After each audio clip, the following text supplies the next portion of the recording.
What's going? What's happening, everybody? We got the late night crew Sunday night after an embarrassing loss, 24-41 in Cincy.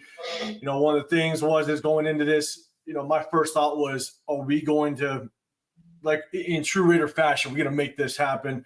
Cincy goes in, they're 0-4 in their own house all season long, and all of a sudden, what do? We give them their first win, their home win in Cincy. In true Raider fashion. We did to Andy Dalton, made Andy Dalton look like an all-pro. We made Bo Nix, a rookie, look like a stud quarterback. It's just what we do as Raider Nation, and it's embarrassing. So embarrassing loss, 24-41. We're now 2-7, I believe. But at the end of the day, one of the biggest topics is going to be, are we now fighting? Are we now playing for a draft pick? And we'll definitely go over it. We're going to break down the box score. We're going to talk about coaching changes. Will we see some going in the bye week? We're going to talk about any potential trades that we see going up to the trade deadline, because I believe that's on Tuesday. And at the end of the day, we're going to talk about, is AP the guy? Is AP the guy? What do we want to see moving forward? And what we want to see at the quarterback position? So I appreciate everybody pulling up, but we do got the late night Sunday crew, man. All my guys, I appreciate you guys pulling up. We got on the far left, we got Turf. Make sure you guys go check him out. Got Turf, got Rundown, and I got my guy Severe Raider. You guys always see him Sunday night. I appreciate you guys pulling up. Turf, man, how you feeling? I'm doing great, man. Thank you for the invite. I appreciate coming up here and chopping it up with you guys. I've been excited to do this tonight, even though it's a losing cause. We still got a lot to talk about, so appreciate it. To talk about. 100%. And guys, wherever you guys are at, make sure you hit that like button, subscribe, wherever you're at. Make sure you guys show that support. Billy Davis, what's going on, man? Rundown, how you feeling, brother? Man, bro, I'm feeling good. Always a good time talking to the brothers, man, about this Raider content, about this Raider football. Like Turf said, bro, it's a bad loss, but there's still some things we got to talk about within the nation, man. Still got to, clear some things up. There's still a lot of discourse. So always happy to get into it, man. Yeah, man, I feel you, man. Severe, what's going on, man? How you doing, man?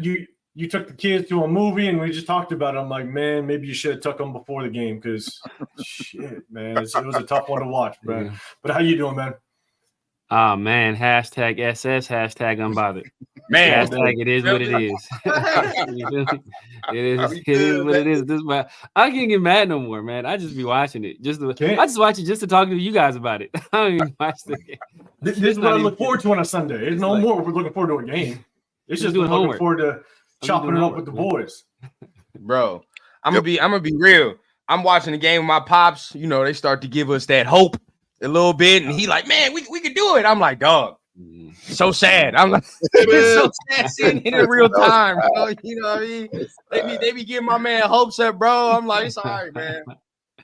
It is tough, man, because that's what the Raiders do, and that's been the MO all season long. Is they come out and they score opening drive, they look pretty good, but then all of a sudden it goes flat. You know what I'm saying? And so that's going to definitely be, maybe that's another topic we'll throw out to start out is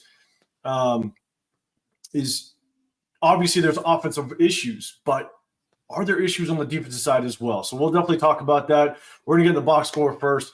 But salute to everybody in the chat pulling through. Appreciate you guys coming up late night. Billy Davis, I appreciate you pulling up, man. Ray Raider, what's good, man? I appreciate you coming through on this late night. Deuce, what's up? What's going on? Raider Night pulling up. Appreciate you. Let's see. We got Austin Davila coming through. I appreciate you as well. Raiders 7528, you coming through, man. Appreciate you pulling up. Again, everybody, make sure you hit that like button wherever you're sitting at. And make sure you hit that subscribe button to everybody. And so let's do this. Let's get into the box score real quick. Let's just take a look at it. I know, again, not a whole lot exciting to break down, but let's go. Obviously, Raiders lose 24-41. Gardner Minshew got the start. All right, Gardner Minshew got the start. Obviously had a really good opening drive, but then everything kind of just fell apart in true Raider fashion. But, man, let's look at across the way and look at Joe Burrow. Crazy part of what I thought was Joe Burrow's stats kind of in the beginning of the game did not look very good. I mean, at one point I think they're already up 3 touchdowns, and he only threw for like 120, 130 yards, right? Yeah. And so he didn't. It wasn't necessarily why Joe Burrow was. He wasn't the reason why they were just taking it to us. But at the end of the day, he was just dinking and dunking. He was taking what we were giving him, and that's all he had to do. Especially when we go and take a look at the run stats. But Turf, man, how you feeling about just the passing game and what'd you see out of it? Obviously, Gardner Minshew got the start, but man, break down the passing game for us, man. How'd you feel about that? You know, I'm going to be honest because I don't think we all have been fair. And again, don't mistake this for me wanting Gardner Minshew or any quarterback, currently on our team. But the offensive line is a major problem. And as long as that's a major problem, it's going to be a major problem for any quarterback we get in here. And I don't think we've had that honest talk with ourselves. I mean, we could have Tom Brady in the flesh as the GOAT and at his breast. And with that offensive line, can he even do anything? So I think we got some questions to answer ourselves before we can even get a quarterback. So that's my thoughts. I agree. I mean, you see Desmond Ridder come in and he basically got tossed around, murdered, so yeah, man. And rundown, man, how you feel about that passing game? I mean, what were your thoughts, especially Ridder coming in? Man, it just didn't feel like he was even going to give a chance just those first couple snaps that he had. But what was your thoughts on that passing game? Well, I mean, keeping it into perspective, before Colton Miller got hurt and before two of our starters actually was hurt, the offensive line wasn't terrible at the beginning of the game. Soon as Colton Miller got hurt, and this is why I keep telling everybody every time you want to talk about trading Colton Miller, Thayer Mumford's not that guy, bro. He's not that guy. Man. Everybody got to stop saying that because it's levels to it, bro. So at the end of the day, stop saying that.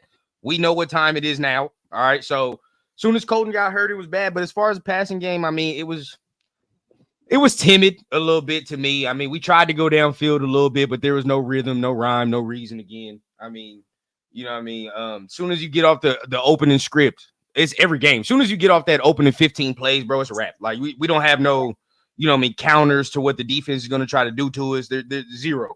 And as far as Joe Burrow, bro, I mean, you can tell when Patrick Graham is not comfortable or he's coaching timid because he's going to play them DBs 15 yards back.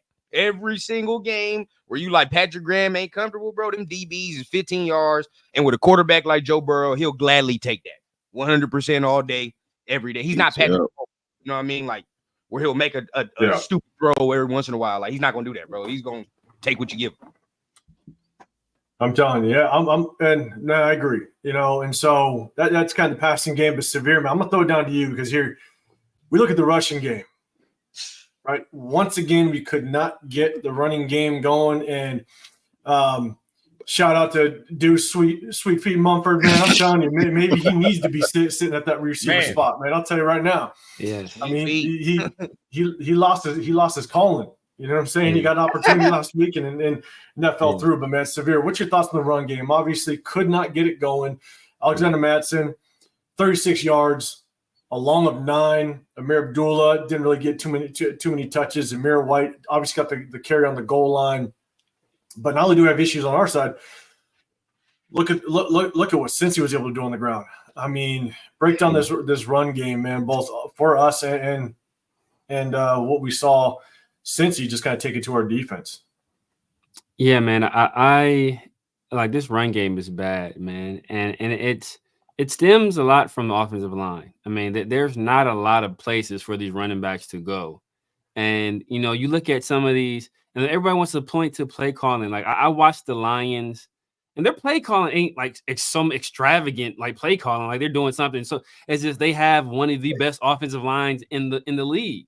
And it's just holes everywhere. Like they literally called like a delayed handoff near the goal line, and it scored a touchdown. Like if we were to do that, Luke Getsy, first of all, it'd be like a 5-yard loss, and Luke Getsy would be getting crucified. Right? Like it's so like I said before, sometimes it's X's and O's, but a lot of times it's the Jessies and the Joes. And we don't have the horses up front. Like I'm waiting for my invite to Thayer Mumford, Trey Hendrickson gender reveal because that man got impregnated. He got impregnated. Right. Like he's gonna be walking around. Maybe need to move him back to his natural position, as my guy Deus talked about, at wide receiver because he looked more natural at wide receiver. Feel me? That footwork was smooth out there. Boy. At wide receiver, the footwork was good. Smooth. At left tackle, it was terrible. And so there's not a lot of lanes for our running backs to go. And I'm just gonna have a new strategy. And I'm gonna start playing this bet, doing these bets, and whatever running back is playing us, I'm taking the over. Absolutely smart. The over because we done made Chase Brown look like a stud, right? Chase Brown. This dude look like man. All pro. This dude was out there dancing like Chris Brown. Like it was bad. Bro, he has the same bad, damn near total of yardage for the season as Alexander Madison, and we know how bad we've been. Now look how much he got today, bro. Man, it was bad, man. So it's like and we all know, like we said in the beginning of the year, right? No matter who was the starter, we did not want this to be a situation where we depended on our quarterback to carry the load offensively. And we just have not been able to generate anything in terms of the run game. This was an improvement over last week. I mean, last week was historically bad. All right. So this is an improvement over that, but still it's not enough to get it done. And we just keep hitting this wall, man. So, something's got to change. We heard AP's post-game presser. He said he's going to evaluate everything over the bye week. And when he said everything, he said he means everything. So everything. I don't know if that means coaching changes, if that means scheme changes or what that means, but something's got to change.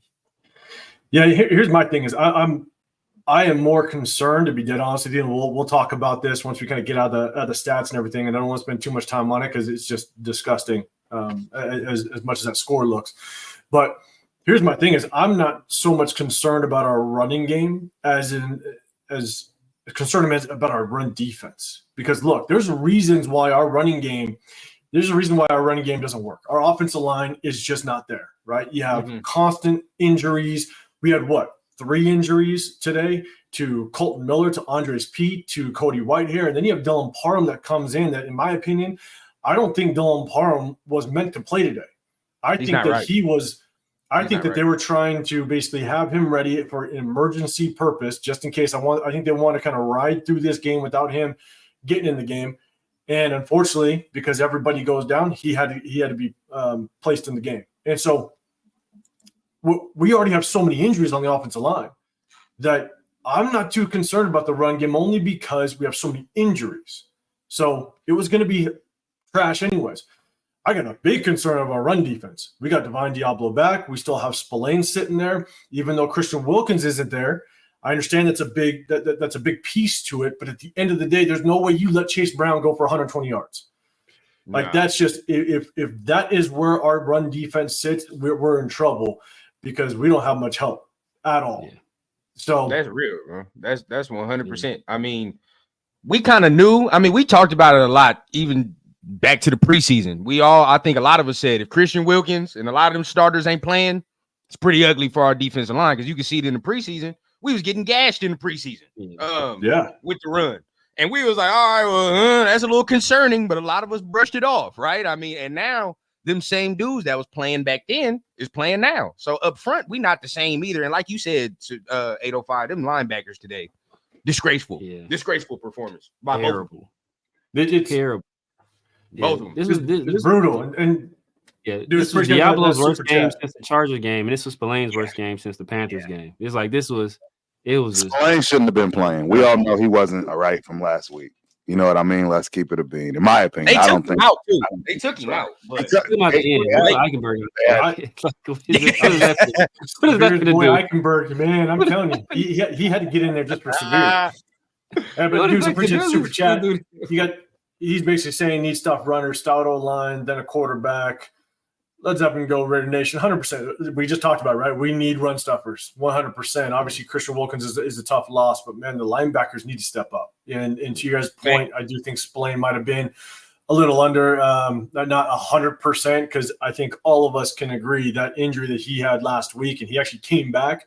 I think it was nasty looking. I thought he was gone. And so, but yeah, appreciate that super chat coming through. Now, let's do this. Let's go on down to the receiving stats. But before I do, appreciate you, everybody coming through the chat. We got Remix Revenge coming through. James Bay, appreciate you pulling up.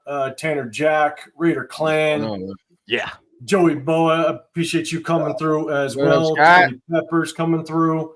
Dopey coming up as well. Just Raiders, baby, you coming through. John B in the building. I appreciate you coming up as well. And Raider Night, I think I shout out to you, but I wasn't sure. But 100%, I appreciate you coming through. Remember, everybody, make sure you hit that like button. We got Turf up on the top. We got Raider Rundown, Real Talk Raider Nation, as well as the Severe Raider. Make sure you guys hit that like button wherever you're at, and make sure you subscribe to all the channels, man. We definitely appreciate it. So Turf, I'll throw this up to you, man. We got Jacoby Myers. He's now solidified as that number one receiver. He's got 8 catches, 105 yards. You know, I think if we had better quarterback play, if we had better protection, man, there's a good chance Jacoby Myers can solidify himself as this number one for the rest of the season and even going into the offseason, man. How you feeling about Jacoby Myers and his play so far?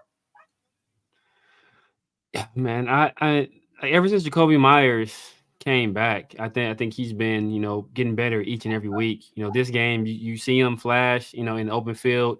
His route running he's always been one of the better route runners, not, you know, like in the league. You know, I think he's one of the more underrated wide receivers just because of where he's been. He's been with 2 bad teams, you know, first with the Patriots, you know, on when they were on their down end, and then now he's been with us when we've been pretty much down as well. So I think he's a low end number one, but I think if with the weapon like Brock Bowers, you can get away with him being your wide receiver one, right? You don't like who was the Chiefs wide receiver one? If you have a competent quarterback and you have a weapon like Brock, you can get away with Jacoby being your wide receiver one, but you need improvement over your wide receiver too, because agreed. Trey Tucker ain't getting it done. Trey Tucker ain't getting it done. DJ Turner, he ain't getting it done either. Ramel Keaton, he's you know, he's still wet behind the ears, so he ain't ready either. So practice squad. Yeah, exactly. We just signed him, you know. So we need improvement over at our wide receiver too. But I like what Jacoby did today. I mean, he was out there fighting. He was out there fighting. So you know, I was about to say, look, you might need to sit Jacoby down because he's trying a little too hard. Like, brother, we need to preserve this position, right? Preserve this position. Exactly. They're like stupid. Trying to win these dumbass games, bro. You ain't get the damn memo. You ain't get the memo, bro. You ain't get it. Hey, we need to swap you out for Mumford. Let me know. Yeah. I would You're messing it up, bro. You're messing it up. Don't be throwing that out there, Severe. Yeah, Turf, man. Hey, Severe just brought up a name, and man, this is one of the things that I'm really concerned about. To be dead honest with you, is Trey Tucker. Right. What's your thoughts on Trey Tucker? You know, one thing that Trey Tucker was supposed to be that guy that could take the top off, right? He could he can get that separation, that he's going to be able to create everything else underneath to just become open, right? Because he forces those safeties to play back, man. But we're just not seeing much of it, man. What's your thoughts on Trey Tucker? Do you think he's the guy? Do you think Trey Tucker is the guy to actually take the top off the defense and be that speedster we need? Yes, but as a slot receiver, he's not a 1 or 2. I'm sorry. I mean, I've always felt that way about him. And to be honest, I think Jacoby is a solid number 2. I don't think he's ever shown numbers of being a number 1. You know, sure, you can say he's shown flashes, but I mean, we just saw a running back nobody knew about rush for 100 and some yards tonight. So, you know, I'm just being more reserved, right? You know, I'm usually way too optimistic. And for some odd reason, and you guys, I know for a fact, Rundown can back me up on this, but I've always been okay with losing Jacoby Myers for an upgrade, right? Because in my eyes, even that number 2, he wasn't the best number 2 in the league. I mean, probably not even close, right? So, you know, don't get me wrong. He's absolutely all we have right now. So there's no question we need him. But to think that he can, you know, be a true Devontae Adams number 1, I just haven't seen it yet. So I'm not going to give it to him. But, you know, it's possible. It's very possible. Agreed. And so, and you make a good point, right? With all the injuries, everything moving around, Devonta Adams, all of a sudden he disappears, right? We were prepping the entire offseason. We were drafting, thinking Devonta Adams was going to be on this squad as the true number one, Jacoby Myers at the number two. And all of a sudden now Devonta Adams is gone. And so now you got to shuffle things around. And now Trey Tucker is all of a sudden solidified at that number two spot. So you make a good point, man. Trey Tucker, without question, is not a number one. He's not a number two. He is that slot receiver, that gadget player, that guy that is going to be able to kind of run, have the full wide receiver route tree, right, at his disposal, and not just that singled guy off to the sideline, and have limited routes. So I'm with you, man. Being a number two isn't the best for him at all. So let's keep rolling a little bit. We got let's look at the defensive side. Obviously, they put up 41 points, but are there any bright spots? Are there any bright spots on the defense that we can kind of take from this game? Again, they put up 41 points. It's tough. I have my concerns with the defense, just given the fact that we just talked about, us giving up 120 yards to a running back that should never have even touched 100 yards. And we just made an easy day for him. And so, rundown, what's your thoughts? Is there anything positive, anything that we can take from this defense that we need to go into the second half of this season? Because we're not officially halfway through. Any thoughts on what we could take possibly in a positive light on this defensive side? Yeah, I mean, and Turf probably he backed me up on this as well. Palomal. To me, bro, I think we done found another starting center, in my opinion. Ever since Palomal has came in, I think he's been a very sure tackler, in my opinion. He's been one of the sure tacklers that we've had since he's came in. He's played real solid. So I think bright spot, if you want to look at him, I like him. Trayvon Merritt's played better, and I've been real critical of Trayvon Merritt, but he's been playing way better. His physicality is way better than it's been. So I give him that. He still got a little trouble here and there, but he's still playing better. And once again, bro, we got to talk about it again. Ja'Cory Bennett, right? Yes. When I looked at Jamar Chase's stat line, all right, and I saw Ja'Cory Bennett on Jamar Chase quite a bit today, and I didn't see him get killed. I've seen Jamar Chase do a lot of DBs filthy. I've seen him do a lot of DBs filthy. He ain't really get off on Ja'Cory in the day like that. So I was real impressed, bro. Last but not least, hey, I saw something for DeCamerion Richardson. Finally, a sighting. You feel what I'm saying? He came in. He didn't do too bad today. I wasn't too mad at what I saw from Richardson, considering, all the things that were around him, the hamstring injury, him barely getting in, getting some reps, him coming in looking the way he did. Not too mad at that. I told my pops this, though. Yeah. Hey, who's our DB coach? Give him a raise. That DB coach is working, dog. Give him Ricky Manning Jr., I think, right? It's Ricky Manning Jr. Yeah, bro. He the best right now. He getting his position group to work. I'll tell you that right now, bro. So that real quick, I just gotta say this one real quick. It's the defensive line. This is gonna sound wild, right? Oxymoron. I think the defensive line is a bright spot because guess what, ladies and gentlemen? We didn't even start the season with our full defensive line. Think about that. Kuntz was out, right? And now we got basically the centerpiece of the defensive line with Wilkins out. I mean, we got injuries left and right. These guys are still battling. So in my honest opinion, I mean, that defensive line is just as atrocious as the offensive line with all the injuries and the fact that we're so depleted. So in my eyes, that is a bright spot. These dudes are still out there fighting, getting their behinds whooped, but yet still scratching, clawing. And, just imagine when we get back full strength. So, I mean, we got a lot to think about, guys. It's not, there's a lot of people that's out right now. So, in Turf, I agree with you. I think there's bright spots like Caleb Von Chasen. Mm-hmm. I think he actually had a pretty good game. He had a great game as well. That's a great acquisition. Great acquisition from Tom Telesco, right? You get him off of a free agency. He was available, just cut by, what was it, Jacksonville, I believe. And so, or the Panthers. I forget which one. But it's just a good acquisition by Tom Telesco. And now he comes in and he's starting over what's his name? Robinson. Wilson. Janarius Robinson. Janarius Robinson. Thank you. Get him out of here, bro. Nolan. So here's my thing, though. Is there definitely bright spots? Yeah. You know what happened. We all know what happened. I haven't heard that name. It's just been this year. He's on a milk carton somewhere, really. Yeah, he's somewhere. He put out an APB for this motherfucker because I have not heard.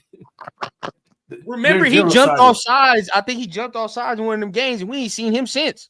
Ever since that punt. Remember when the field goal, he tried to jump over the center? That's what it was. Yeah. We ain't seen him since. Yeah. He had the leverage penalty where they missed the field goal too, right? Yeah, exactly. He's seen this motherfucker since. His luck is terrible, bro. You can't. Bro.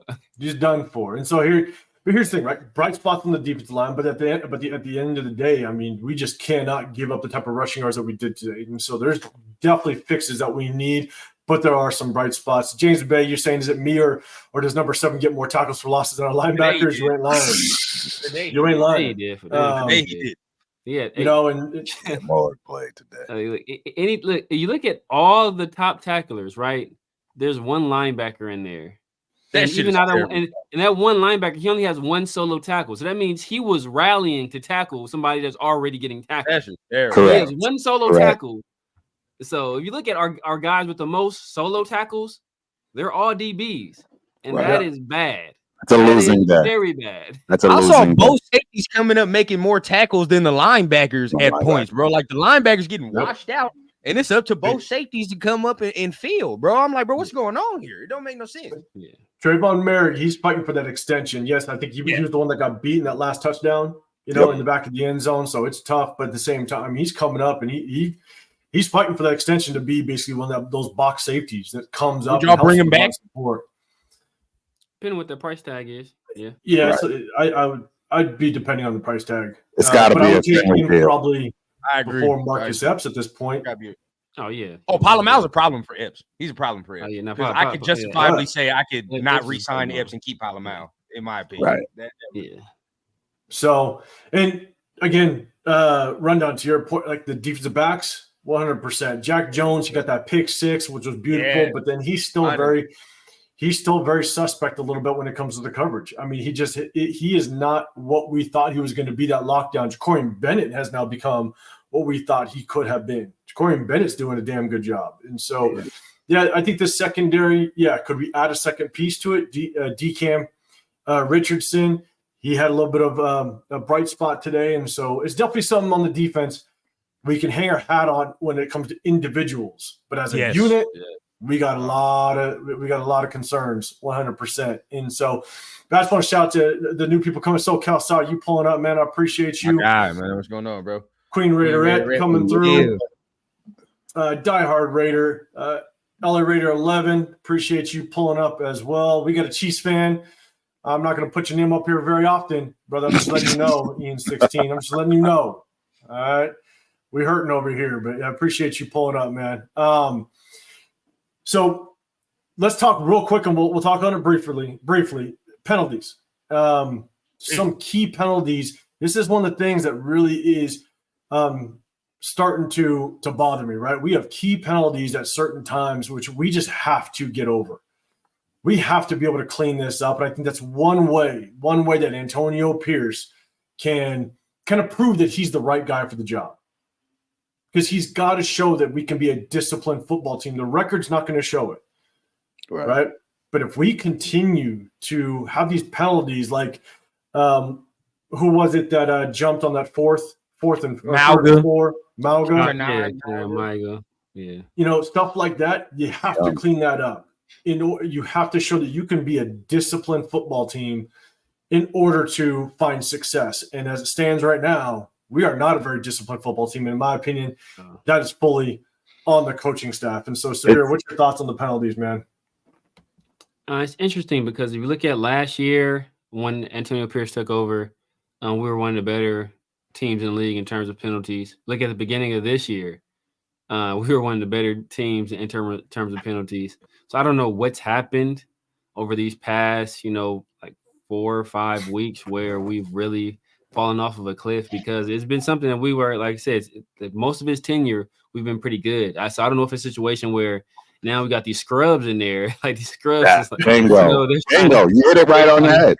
they're trying to they're trying to gain an advantage in any way they can. Like you Kanai Mauga, like what are you doing? Like what are you doing in the game? Like, why are you in the game in that situation, right? So it's a situation where I think that's part of the reason where these guys just feel the need to try to get any kind of advantage they can because they know physically they aren't up to par with some of their opposition.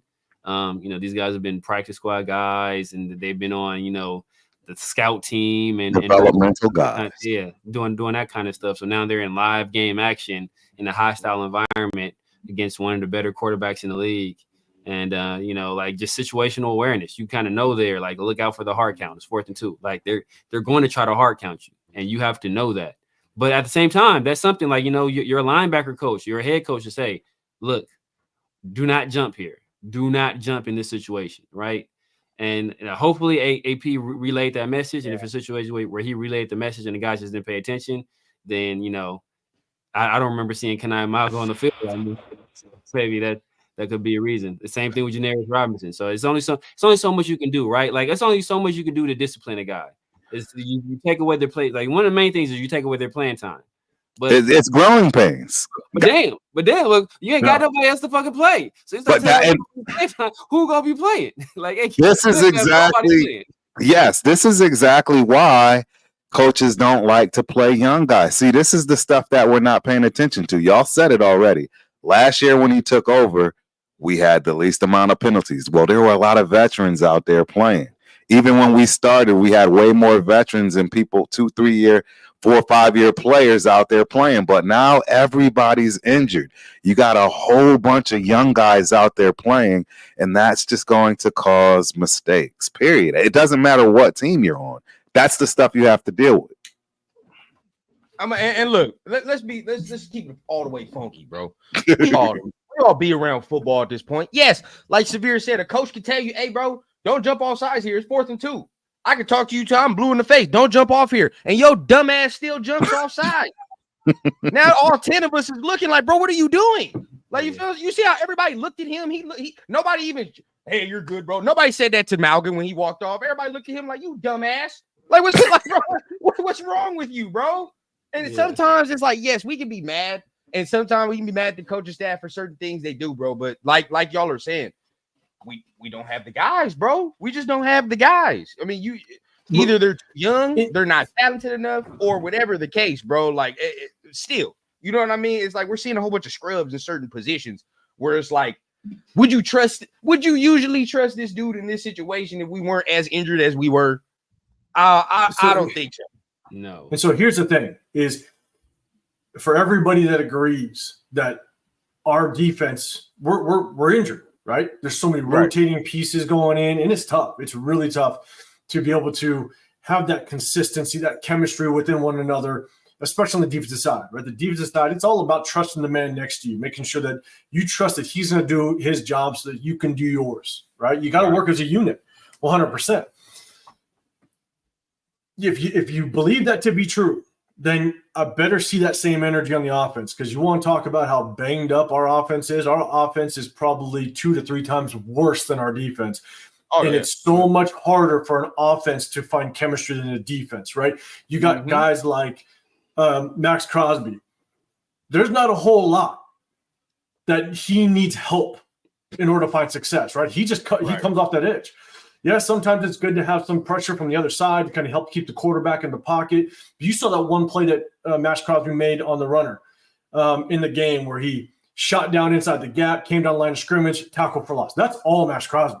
Tight end had no chance. That tight end had no chance. That's all him bypassing his blocker, getting down the line of scrimmage, and he just had the will and the want to go get that running back. And so there's a lot of individual play, right? We see it with Trayvon Merrick, where he can come up and fit in the hole and make a tackle for a loss. That's him doing his job. But when it comes to the offense, it is so hard for an entire offense to click when you have practice squad tight ends, Justin Shorter being elevated. You have practice squad receivers out of Ramel Keaton, Trey Tucker playing at the number 2. Then you have Jacoby Myers, which he was slotted as the number 1 when Devontae Adams was shipped off. Now, guess what? Jacoby Myers, you're the number 1. But then all of a sudden you missed the next 2 games. Yep.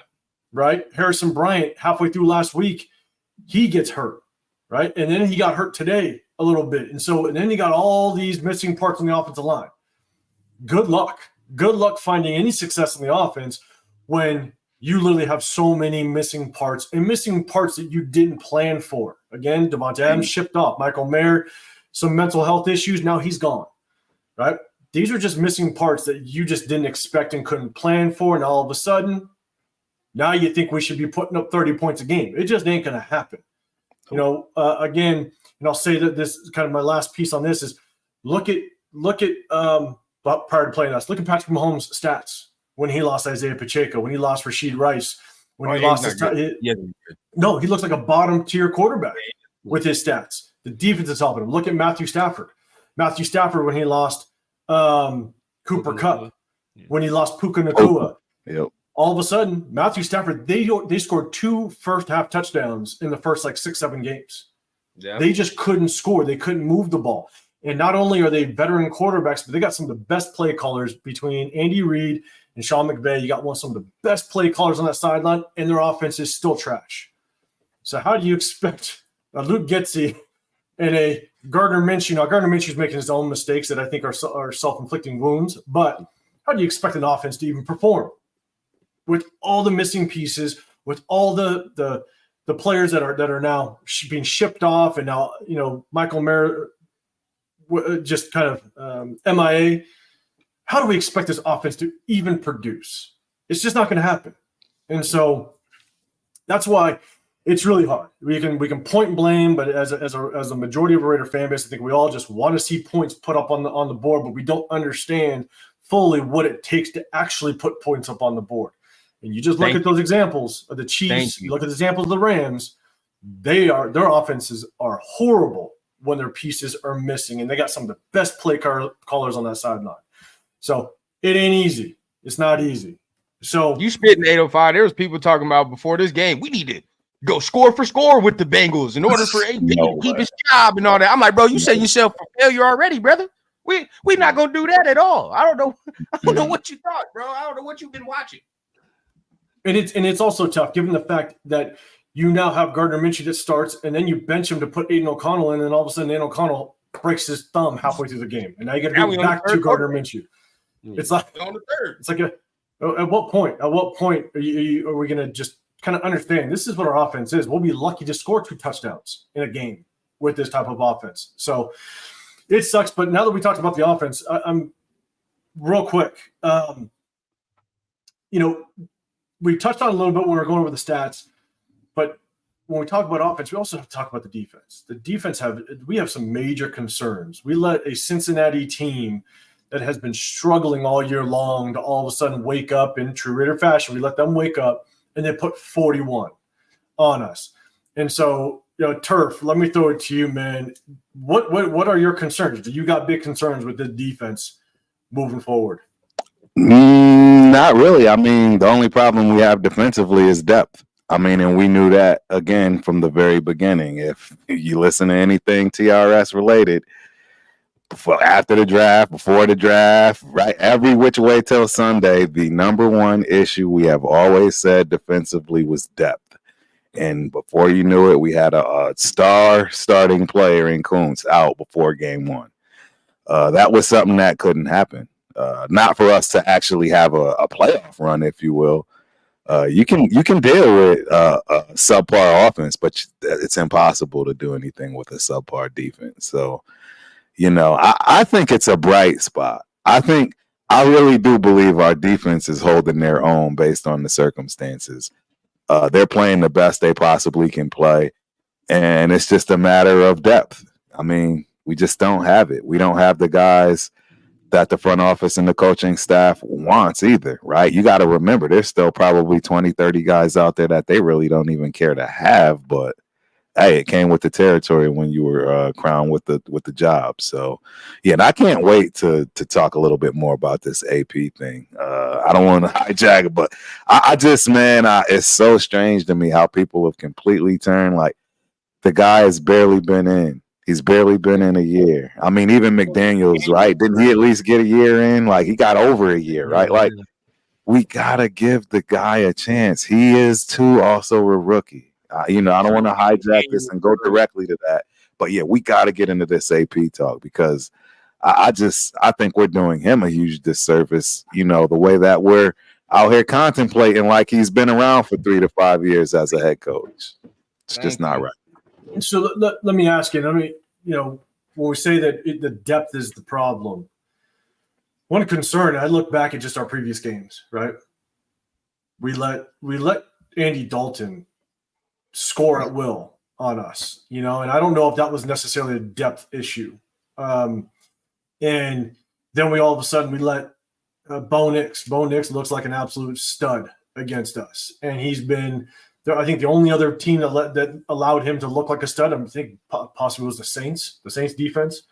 But outside of that, a lot of teams have just been able to corral him, and we were supposed to rely on the back of this defense. The defense was supposed to be the heartbeat of this team because that's how we set it up. And we saw it in preseason. We thought it was just kind of a fluke. Maybe they're trying some things, but all of a sudden in preseason, they were just running the ball all over us. We couldn't stop the run in preseason. And yes, depth could be some concern. I wish we would have picked up maybe a better linebacker than Eichenberg. All right. So Severe's boy over there. But and then again, we had opportunities to possibly pick up a corner a little bit earlier than we did instead of waiting until the fourth, and so that's the hard part is, yes, depth could be an issue, but at the same time, this defense just doesn't feel like it has the heartbeat that we wanted it to.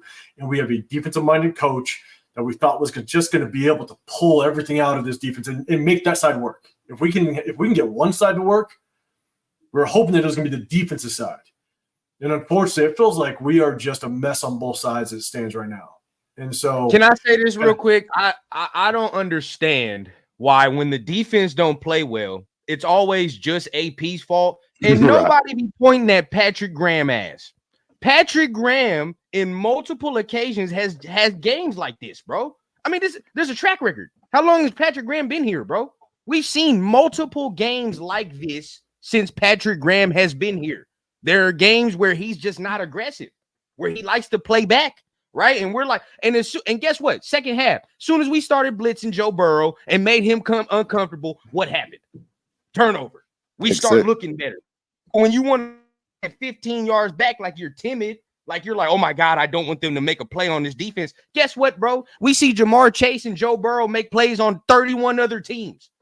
They make plays on 31 other teams, bro. You're not going to be the one team where you don't get that play made. You get what I'm saying? Like now, you held Jamar Chase to 41 points, but then again, bro, like I said, it doesn't matter if Joe Burrow don't have no T. Higgins or none of that. If you're giving him free releases and you're giving people open lanes and zones, Joe Burrow is going to pick you apart like he did today, bro. He don't care that he has 177 yards. But guess what? He 13 for 16. He going to be 13 for 16. And he's going to continue to pick you apart, bro. So for me, it's just like we got to look at Patrick Graham too, bro, because he don't be scheming it right sometimes, bro. I will say this. I'm with you, Severe. I'm going to throw it to you. I'm just going to make one comment. And the only other concern, and it's just kind of the point of, I don't know if depth is you need depth. I 100% agree. But the amount of times that this defense has allowed offenses to take the opening drive and score touchdowns, that's really concerning. The amount of times that we need that defense to open up that game, 3 and out, set the tempo a little bit, and we just let offenses drive down and score touchdowns. And that's where my biggest concern is that there's no point on the defense or offense that we can actually grab a hold of something and say, okay, let's hang our hat on this, because our defense is just not stepping up. Again, injuries, so I'll give it to them. There's definitely injuries that we need to address and take into consideration, but it's just tough. It's tough. Did Butler play today? Mm-hmm. Adam? Yeah. D-line, yeah, he didn't. Butler? Both of them. Yeah. He got hurt a little bit, and after that, he wasn't the same. But yeah, I'll tell you this. So what I saw from that defensive line, honestly, was a lot of holes, including Max Crosby, where you could tell he was contained, even though there was a stump blitz, if you will. And Joe Burrow just ran out outside. Joe looked like a real athletic quarterback today, and we all know he's not that athletic. But that had to do with a lot of the defensive line being busted. I watched that thoroughly, and I'm letting y'all know the defensive line was busted today in a lot of plays. So, Severe, man, what's your thoughts? What's your thoughts on the defense right now? I mean, I think the defense is our best unit. It's like that's not even close. I just think that whether you want to attribute blame to Patrick Graham, whether you want to attribute to Antonio Pierce, like we have guys that have no business playing in the NFL, like right now, right? Like we got like Matthew Butler is getting meaningful playing time on the defensive line. John Jenkins is 137 years old, and he's a starter for us, right? Like Caleb Chasen got cut by the worst team in the league, and he's starting for us right now. So like, and yet and still, we still put out consistently good defensive efforts. Now we've had some hiccups, like this game obviously was a bad game. The game in Carolina was a bad game, but by and large, for a team that's not playing with all of their parts, and in a lot of instances playing with parts that other bad teams didn't even want, I think we're still doing well enough. And I think that's the kind of stuff that's going to be like this is this is #SS, right? This is a blessing in disguise because guys like Matthew Butler, guys like Kenai Mauga, I wish we would get the Amaris on the field to get them. Like this playing time is going to be valuable. This season is gone. It's done. Thank you. It's Kansas. It's dust in the wind. Let it go. Let it go. What's that song from the movie? Let it go. Let it go. Let it go. Because we're not doing anything this year, right? This is strictly. This is like a petri dish. Do we have opportunity to look at some young guys in real game situations? Let's take full advantage of it while we can, because it needs to get real. And part of the issue, like and as Turf said, right, we don't have any depth. And part of the problem is that when you draft as horribly as we do for as long as you do, like that kills your depth right there, right? You can't draft consistently 100%. Bad for more than a decade 100%. And then expect to have any kind of depth on your team, right? Like you would think that at least a guy like Tyree Wilson, you would hope that guy would at least be a valuable depth. He ain't even valuable depth. Like he ain't nothing. Like he's nothing. So he's horrible. You can't draft that bad for that long and expect to have good depth. So we're missing Malcolm Kuntz. He was a catalyst last year. Or look at what happened when the surge in our defense coincided with him, stepping up in play. That's when we really became an elite defense. We had 2 top 10 pass rushers statistically, and that transformed our defense. And it looked like today we had nobody that can rush the passer. That's why we got a lot of the plays that we got hurt with were secondary reaction plays where Joe Burrow buys some time. He finds a hole in his zone, and you see Diablo or Spillane barely missing a tip on the ball because, these guys are just able to find these holes in these zones. And when you have that much time to pass, of course you're going to find a hole in the zone. So I just think that, it's just so many different factors that go into why this defense isn't performing well consistently. But even then, they've done an admirable job. Right. And real quick, I want to just touch on what Rundown said as far as Patrick Graham, because y'all know Patrick Graham is my dude. The problem is I don't think it's him per se in these lulls as you see when it comes to the holes. It's exactly what Severe just said. The line broke down. Burrow, bought himself time in a way to where that it doesn't matter what defense you're running, right? It doesn't matter man zone. You're going to find somebody open. Patrick Graham just has a problem with the D line right now. Sure, he's been here 3 years, and I can pick and choose each game from each year. Right. He's a cautious bend but don't break type coach, right? He's not. Yeah, he's not like your guy at Minnesota where he's blitzing. We can't do that right now, though. That's the problem I'm having because we don't have the type of offense where we're like, all right, bro, you can. You know what I mean? We play like we can't. Somebody got to be aggressive. One side of the ball. No, I can understand that. I can see that logic. I'm just thinking in terms of like you're saying, and like we all want to see some type of consistency, some kind of foundation, something we know we can hang our hat on. And I think that is what Patrick Graham is trying to do. Create, look, we may bend all day. I'm going to allow that, but we are not going to break. And see, it's just my main thing was saying like when the defense don't play well. Right. Everybody be like, "Oh, it's AP, it's AP, it's AP, it's AP." Nobody ever says Patrick Graham, bro. Like, you're right about it. That's He my does whole deserve point, more bro. criticism. He AP is deserves damned more if he do, damned if criticism. he Correct. don't. Thank you. You know what I mean? It's like AP Oh, is you damned right if he do, damned if he don't, bro. Like regardless of whatever happens, bro, AP is going to get that blame, which he's the head coach, sure. But it's like we be excluding certain people out of blame, which don't make no sense to me. It makes zero sense.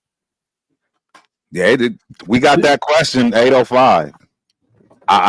Before it's over tonight, one question I want us to all answer: do we think that AP is making all the decisions? All right, hey, well, okay, let's do this. Because I don't think so. We're going into the bye week. Okay, we're going to the bye week. Do we think any changes are going to be made before the bye week? We're halfway through the season. We know that if anything major happens, it's going to be leading up into a bye week. It gives you the most amount of time to make that transition, to get the players on board, to kind of change whatever you need to within that locker room. And so, do we think we're going to see any changes going into this bye week? Severe, I'll throw it to you first, man. And chat, let me know. I'm going to try to I guess highlight some of the comments, but let me know. Do you think there's going to be some major changes when it comes to the coaching staff going this bye week? Severe, let me know. What's your thoughts? No, in terms of coaching staff, I don't think so. I think probably maybe a reshuffling of the offensive line. I think that would probably be the main change we see. But other than that, I don't see any major changes happening. Maybe we elect to roll with Desmond Ridder the rest of the year, something like that, to kind of just to see what we have. Even though he wasn't all that impressive when he got in there either. But I don't see any coaches getting fired. I mean, like we review the tape every Tuesday, and we see like there are plays there to be made. There are touchdowns we are leaving on the field. Touchdowns, not like big plays, like guaranteed touchdowns.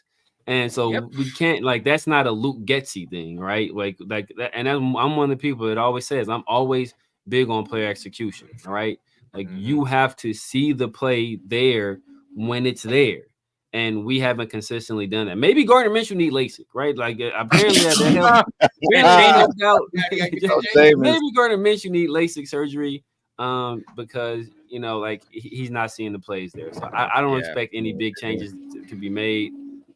In terms of coaching staff, I do expect some reshuffling on the offensive line, maybe some other personnel decisions around the edges, but nothing too crazy. All right, and real quick, Deuce, that's going to be our next question. Any free agency moves before the trade deadline? That's going to be our next question. So hang in. We'll get to that one. Rundown. Any major moves when it comes to coaching staff before the bye week? I agree with Severe. I don't see any moves, and I take it, a step further. If Luke Getsy gets fired, it's for the fans' enjoyment, right? It's not for the team, bro. I'm gonna be real with you, because you gotta be real. It's really to appease us, because if he gets fired, guess what? Somebody in the building is gonna get promoted, right? And we all know this, but do y'all really think whoever gets promoted, he about to have a whole new playbook and scheme for the next 7 weeks? No, it's not. It's not happening, bro. Guess what Bo Hardigree did last year? He had some of Josh McDaniel's scheme, took that, right, and then tweaked it a little bit, maybe called it in a different sequence of plays, right? Like, but either way, bro, it's the same scheme. You can't come in mid-season and change that. So even if Scott Turner came in here, even if Joe Philbin, whoever the case, right, came in to replace Luke Getsy, it's not going to be a different. All of a sudden, you getting air raid system and all. No, bro. Like, it's not happening. You know what I mean? So even if Luke Getsy got fired, as for our enjoyment, last question. Y'all want that quarterback, don't you? You might as well keep Luke Getsy in where he's at, bro. Keep him where he is, bro. You don't mess with that. All right. We want that quarterback. Let him rock out. Fire him at the end of the season. You know how it's gonna go. I'm with you, man. Turf, man, what's your thoughts? What's your thoughts, man? I don't think we're going to see any coaching changes at all. And I think that's smart for everybody involved, whether you believe so or not. At some point, we need some consistency. It doesn't matter. Even if it's Luke Getsy, bad, consistent calling, at least we can count on it, hang our hat on it, and play, right? Now we can, again, like Severe said, focus on player execution. Yeah. Who cares that your coordinator sucks? No one cares about that, right? Just play, execute, and we won't have to worry about who's good or bad in these situations and scenarios. So no coaching changes. But I will say this: I believe 100% we found our number one starting center for now and the foreseeable future. And it'd be shocking if James ever touches the ball again outside of practice. I don't want to see him take another snap. I believe that, I know that's not a coach, but I think that is a player position that you will see for the foreseeable future. And I expect that kid to do wonders. Yeah, so my take on it is if we do see a firing, if we do see Luke Getsy being fired, if we do all of a sudden let him go, I think that may mean that Antonio Pierce might be fighting for his job. That he's trying to with that, though. make I some do moves. agree with that. If we don't see Luke Getsy fired, I think that then we're going to see Antonio Pierce the rest of this entire season, and maybe even the offseason where that's just my take on it. Whether it's the right move or not, I think that if we see Luke Getsy firing, he's going to need a scapegoat. He's going to need somebody to kind of blame it on. And I just think that there's a good chance that if he is gone, I think AP does think that there's some pressure on him to win quickly.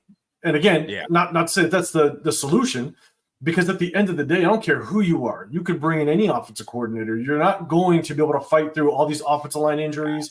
You're not going to be able to fight through this rotation at quarterback, because you bring in somebody else, like run down to your point, you're going to have to run basically a very similar offensive system. You're not going to change everything up, right? And you still got the practice squad receivers, Ramal Keaton, Bachman, all these guys. These are practice squad receivers.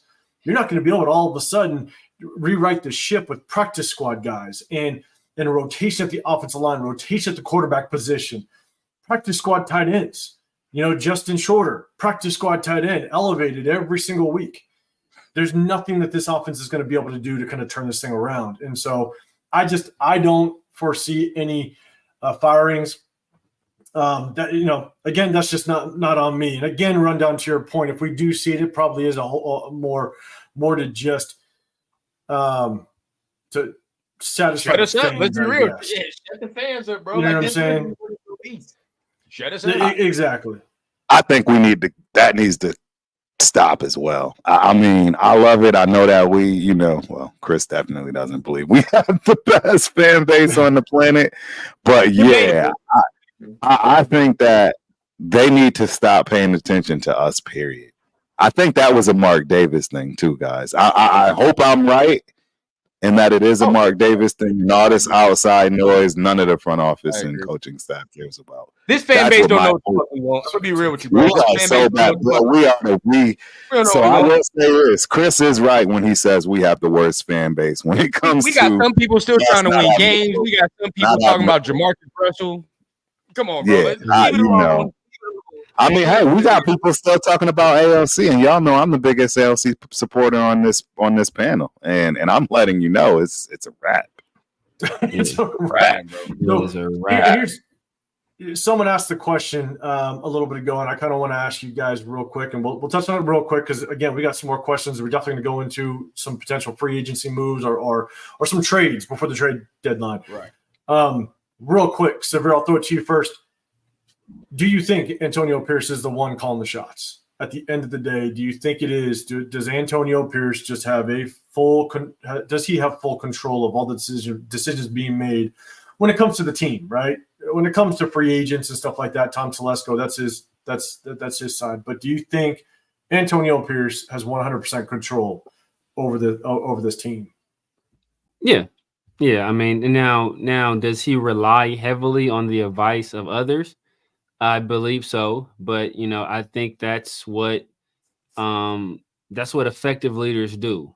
They gather the information, they get all the information they feel they need necessary to make the correct decision, and then they make the decision. I mean, I think that any person that's in charge of any organization, it's always a collaborative effort, right? I think back to a time, I think I want to say it was Henry Ford. I think he was being. I want to say it was like he was being sued or he was in court for some reason, and they were like somebody was grilling him, asking him all these questions. He's like, "Oh, what like about that? Like, what about this?" And he didn't know. He's like, "Oh, what about this?" Like, I don't know. He's like, well, how come you don't know any of this? He's like, I don't need to know any of that. I have the resources where I can hire people to know those things for me. So why would I have to accumulate all that knowledge when I can accumulate the people with the expertise in those areas and they can inform me, and then I can make a decision based off of that. And I think that's what CEO types do, right? Like we talked about it before the season. There are offensive coaches, there are defensive coaches, and there are CEO type coaches, right? And like even though AP has a defensive background, he is a CEO type head coach. Same with Mike Tomlin. Even though he had a defensive background, he's a CEO type coach. Same with Tom Coughlin. People don't know Tom Coughlin was an offensive guy. He was a wide receivers coach with Bill Parcells and that Giants team that won the Super Bowl. He has an offensive background, but what was those Super Bowls won with? Mostly on defense. Like all you have to do is be the person to lead the room in the correct way. And I think that AP has those qualities to lead in the correct way. And I do believe, like I said, I believe he's relying on advice of other people, but ultimately it's him that's making those decisions. Turf, man, what's your thoughts? Do you think AP's run the ship 100%? Me and Severe couldn't be at farther spectrums. I believe he's absolutely making no calls. I believe everything you're seeing is because AP isn't allowed to make the decisions. I mean, Rundown said it first and foremost. This is the thing that opened my eyes. AP, you could tell that man was gung-ho when he got that job.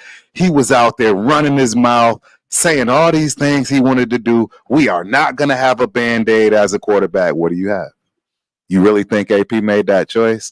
I've already showed the tape against the Chargers that I'm going to hold on to this till I die. But I saw the man say you can't not go for it. But what did they do? Not go for it. I see everywhere that man's not making decisions because he's not being allowed to. That's what I see. And I think you just see this man have to bite his tongue, and he's realizing and learning, damn, this is what a head coach is like. They all going to put it on you, but you can't even make these decisions. You have to show that you're collectively making them. But I just don't see it. I think that you look at Dan Campbell and the mistakes he made and the choices you clearly saw him making, and you say that AP is doing that. I don't see it. I don't see it at all. It's not close.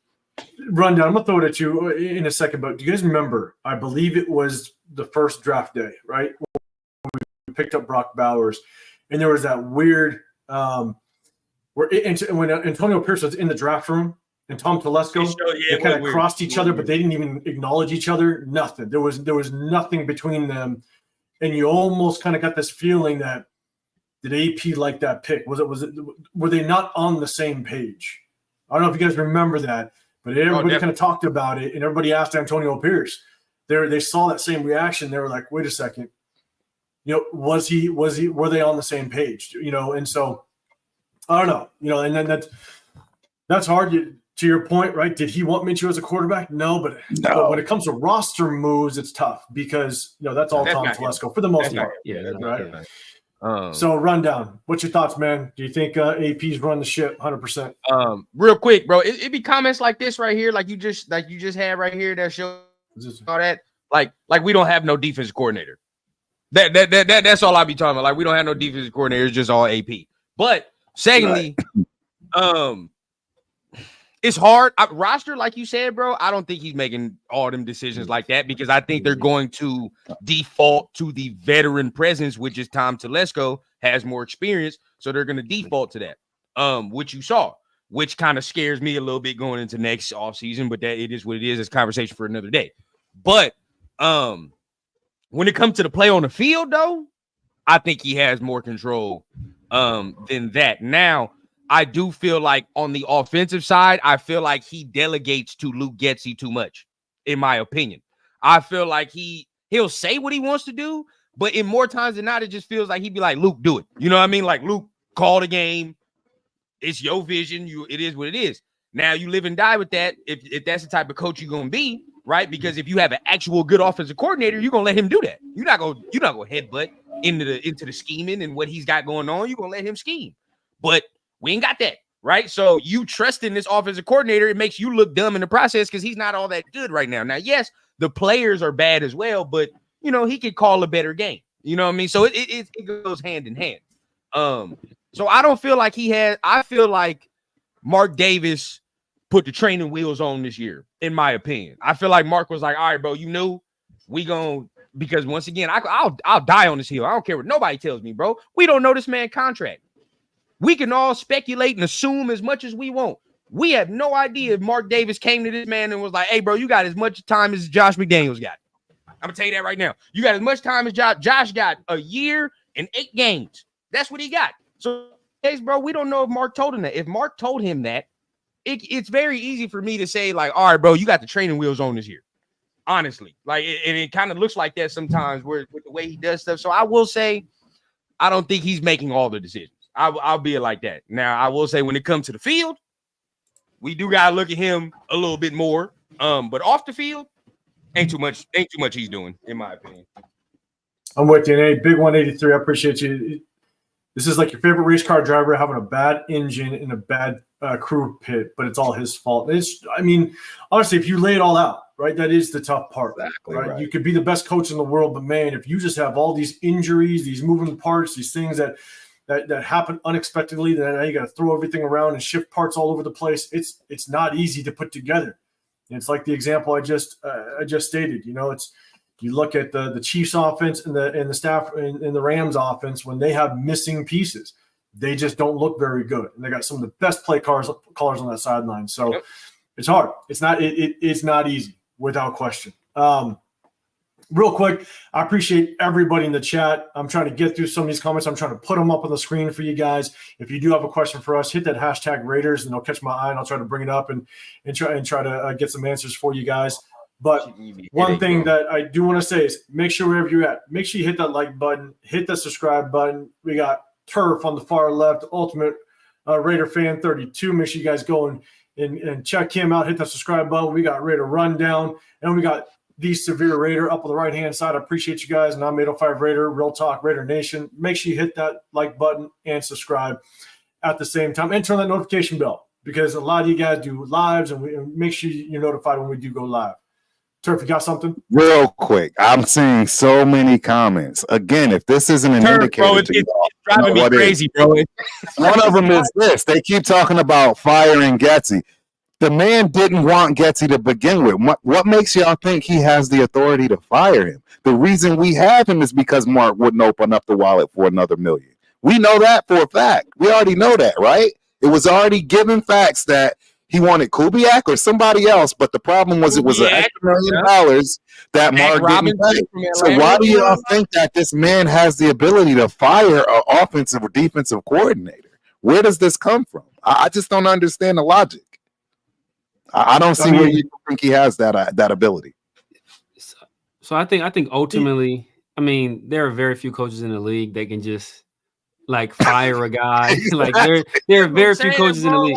There are very few coaches in the league that can just be like, all right, Bill, you gone, right? You out. It ultimately all goes to the owner. That's the guy. Even before we got rid of Carr, right? Like that had to get approved. The owner. Yeah, by Mark Davis, right? That's what they wanted to do.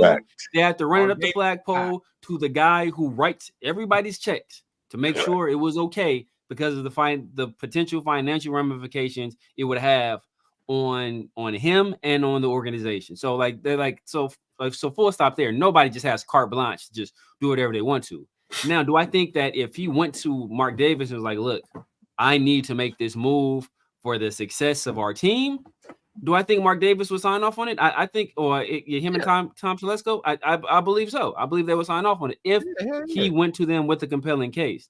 And we look at all these other offensive coordinators that he wanted. Like we weren't getting Clint Kubiak. He had already agreed. He already agreed to a deal even before. Right. And look at Clint Kubiak. He looked like trash. Well, he's got Derek Carr as a quarterback. Who does Luke Getsy have? Who does Luke Getsy have? It's the same shit in my opinion. Everybody was sucking off Clint Kubiak those first 2 weeks, and that motherfucker fell off a damn cliff. As soon as he we gets all some knew. adversity, he's been a shit show ever since then. So I don't want to hear nothing about Clint Kubiak. Well, we know he wanted Kingsbury. Kingsbury was his number one choice. That was his number one choice. But a lot of that is Jaden. A lot of that is Jaden. Jaden Yeah. is doing. Jaden is creating a lot of the stuff that we want to attribute to Cliff Kingsbury. That's Jaden Daniels is creating. He's creating a lot of threats with his legs, so defenses have to play a certain way. They have to play in zone, and when they're sitting back in zone, he's doing enough to buy time and to hit. And he's accurate as hell. People were worried about him throwing the intermediate passes. I told everybody he's the best quarterback in the draft last year. Nobody wanted to believe me. This is Caleb Williams. I said he was number one. I said Michael Penix was number two, and now he's proven right that he's number one. We'll see what other guys. Zach Robinson, we weren't getting him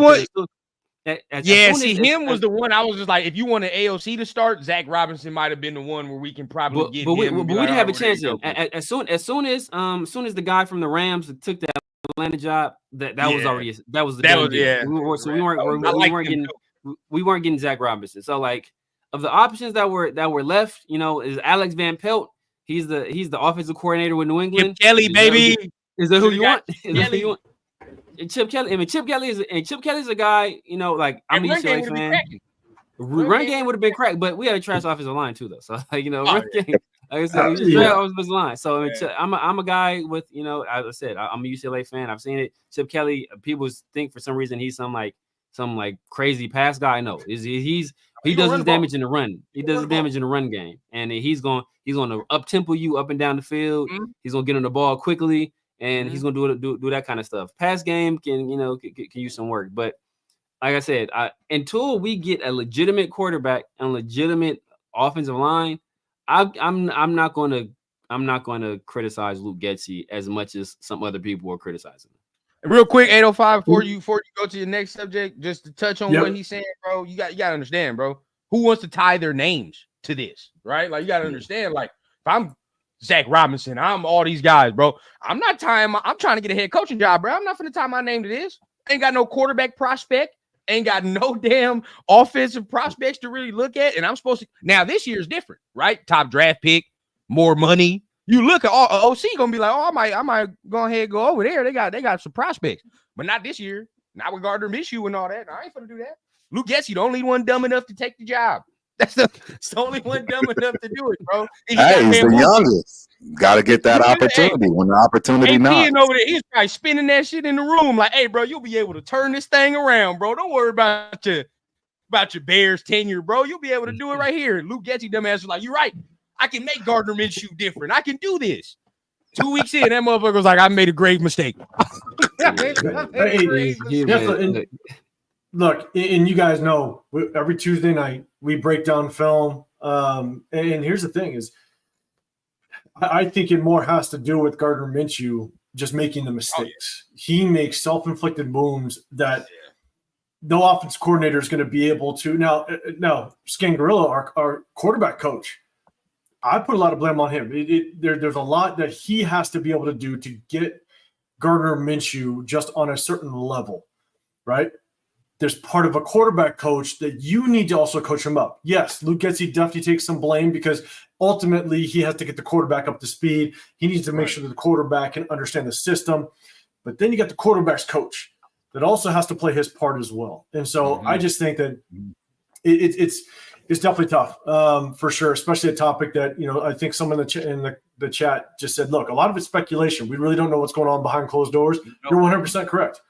You know what I'm saying? We're just trying to read from the outside looking in and trying to give the best perspective as possible. So at the end of the day, we all don't know what's going on, but we just try to put some pieces together how we see fit. So let's do this. This kind of goes into our next topic. All right, next topic. We got the trade deadline coming up. Someone says, do you want to trade for Anthony Richardson? I say, absolutely Hell no. Hell no. Out this building. Hell no. And Severe, I'm a Florida fan, so I have my opinions on Anthony Richardson. I just don't think he's going to be an NFL quarterback whatsoever. But do we see any trades, any roster moves before the trade deadline? That's the next question. Severe, I'll throw it to you first. Do you think anybody on this roster, one, is on the trading block? Do you think there's any names on our current roster that potentially could be on that trading block and potentially see a move by Tuesday?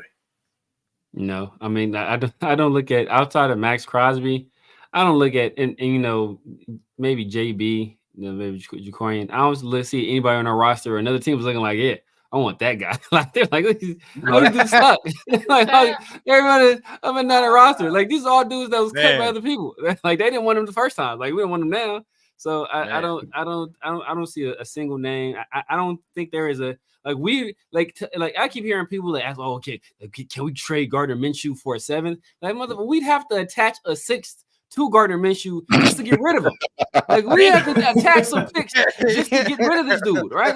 Same thing with Andre James. We ain't nobody finna like, oh, I'll give you a condition. Ain't nobody taking this money off of our hands for these sorry ass players. Like, they ain't stupid. They can, if we can see that they suck, they can see that they suck. So exactly. It's like we ain't about to get nothing for none of these bums, right? We're gonna have to we gotta take our lumps on with these contracts, move on for these dudes, take whatever dead cap hit is gonna take. But I don't see us. We ain't trading for Anthony Richardson. I already said Anthony Richardson is one of the most inaccurate quarterbacks I've ever seen. I told Rundown and Turf he couldn't hit water if he fell off a boat. Right? I don't want Bryce Young. Right? I don't. I want our own guy. I don't want somebody. I don't want somebody with somebody else's funk and stink on there. Right? We've been doing that in the past, and it's worked one time in the past 30 years, and it didn't even get us all the way. It got us to the penultimate goal, not even to the ultimate goal. So I don't want somebody else's funky ass quarterback that they done messed all up and they ruined. Draft our own guy. That's all the teams last year that were in the playoffs. All of them for the most part drafted a guy in the first round outside of 3. I think there were only 2 free agents quarterbacks in the playoffs last year, and that was Baker and Joe Flacco. So all the other quarterbacks were first round picks outside of Purdy and Prescott, and I don't even think Cousins made the playoffs last year. So yeah, out of Purdy, Prescott, and Jalen Hurts, those are the only 3 quarterbacks that weren't first round picks. Draft a first round quarterback. Draft a first round quarterback. That's what we need to do. I ain't worried about trading nothing. We need to just lose and draft the quarterback. Thank you. I'm with you. I'm gonna throw it to you, Trevor, in a second, but we got some comments if we trade for picks. I agree. I mean, that's the one thing Tom Telesco is going to want to do. He's going to want to compile picks, and that would be the right move for him at this point. Diehard Raiders. Raiders are not buyers. If anything, we need to be sellers to build draft capital for next season. I 100% agree. It looks like everybody on the panel also agrees as well. So, Cal Sawman, you coming through. We can't trade anyone. We have no depth. That's true. And Turf, I mean, you mentioned it. Right?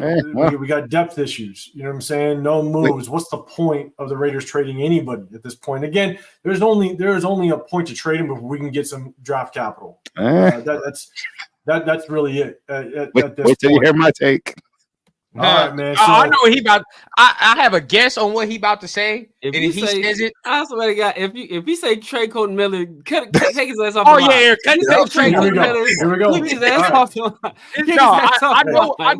I want Andre James gone, and I want Colton Miller gone. We're gonna have to.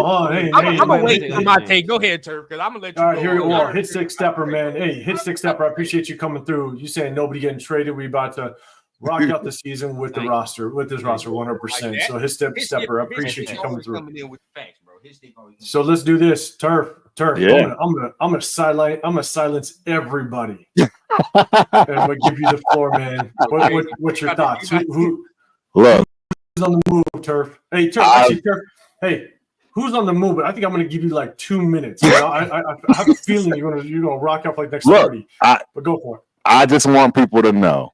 Like, you can see things coming a mile away, right? And in my opinion, Colton Miller's best years are behind him. I told everybody this year, I said, guess what? Watch, as soon as that shoulder get better, something else is going to go. And it's going to continue. Get rid of him now while you still have the ability to get some kind of value out of him. 5th round pick, I'll take a 5th round, 6th round pick for him and ship him on out. He's not going to do any better for us anyways. These guys that are young need to get out there and just figure it out, right?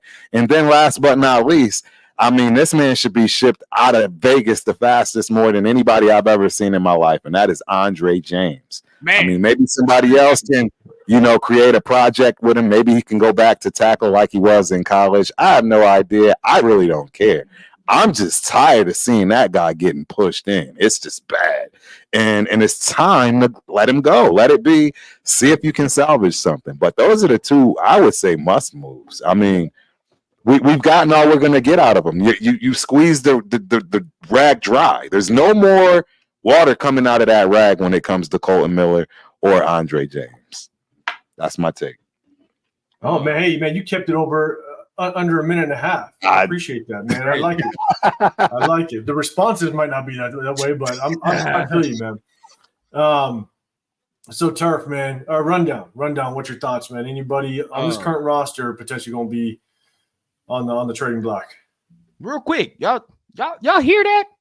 I'm still hearing fucking Thayer Mumford's pads clacking on the ground after he got I'm still hearing it. There's no way, bro. I'm not trading Colton Miller, bro. I can't do it. Not after what I've seen. Not after today. We don't have a replacement. Like, we had a replacement, I'd be like, yes, like, go ahead. It makes sense. But just, bro, we don't. You could have said Jacoby Myers, but I think he's instrumental now for what you need in the future, because if you trade him, bro, the quarterback has. He's all we got. He's all we got. We're Carolina all of a sudden. If you trade, like, you feel saying, like, we got Brock Bowers, bro, but it's easy to try to take Brock Bowers out the game, bro. Like, honestly, if that's the only dude you have, you could take him out the game. So ain't nobody really that we can trade. We might as well let it rock out. I would love for a team to be dumb enough to take Andre James. Like, I don't want to see him take another snap. But that and there's nobody we can bring in either. There's nobody we can bring in that's gonna make it better. Nobody. I mean, maybe if you want to look at a defensive player for future, you know what I mean, to keep him to grow with. But other than that, bro, like, there's nobody else to get. We're on draft train at this point. Everybody we need is in the draft or in free agency, for real.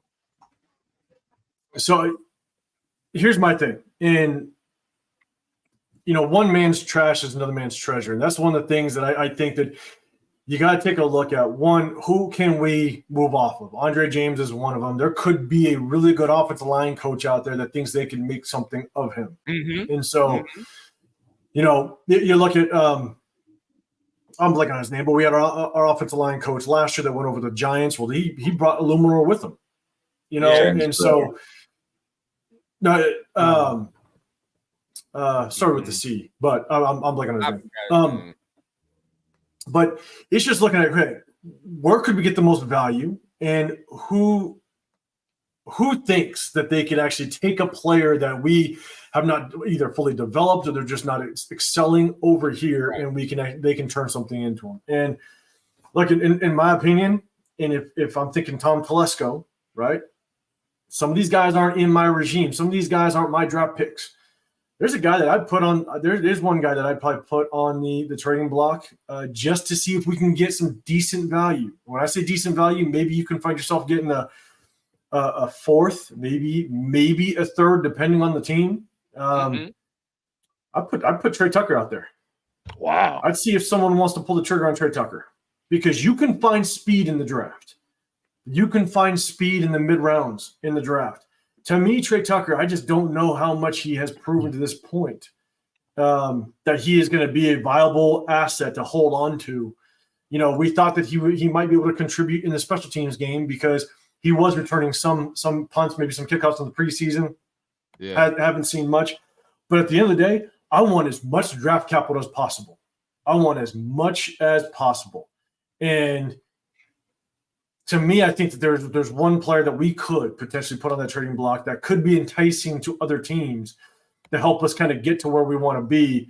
And maybe that is a trade. How much do we contribute him not doing what he's supposed to do or lack of success to the quarterback inconsistency though? I mean, he's had 4 quarterbacks in 2 years. The thing that I have some concerns with him is even when he does run his routes, hold on. I think he just fired him. It ain't real.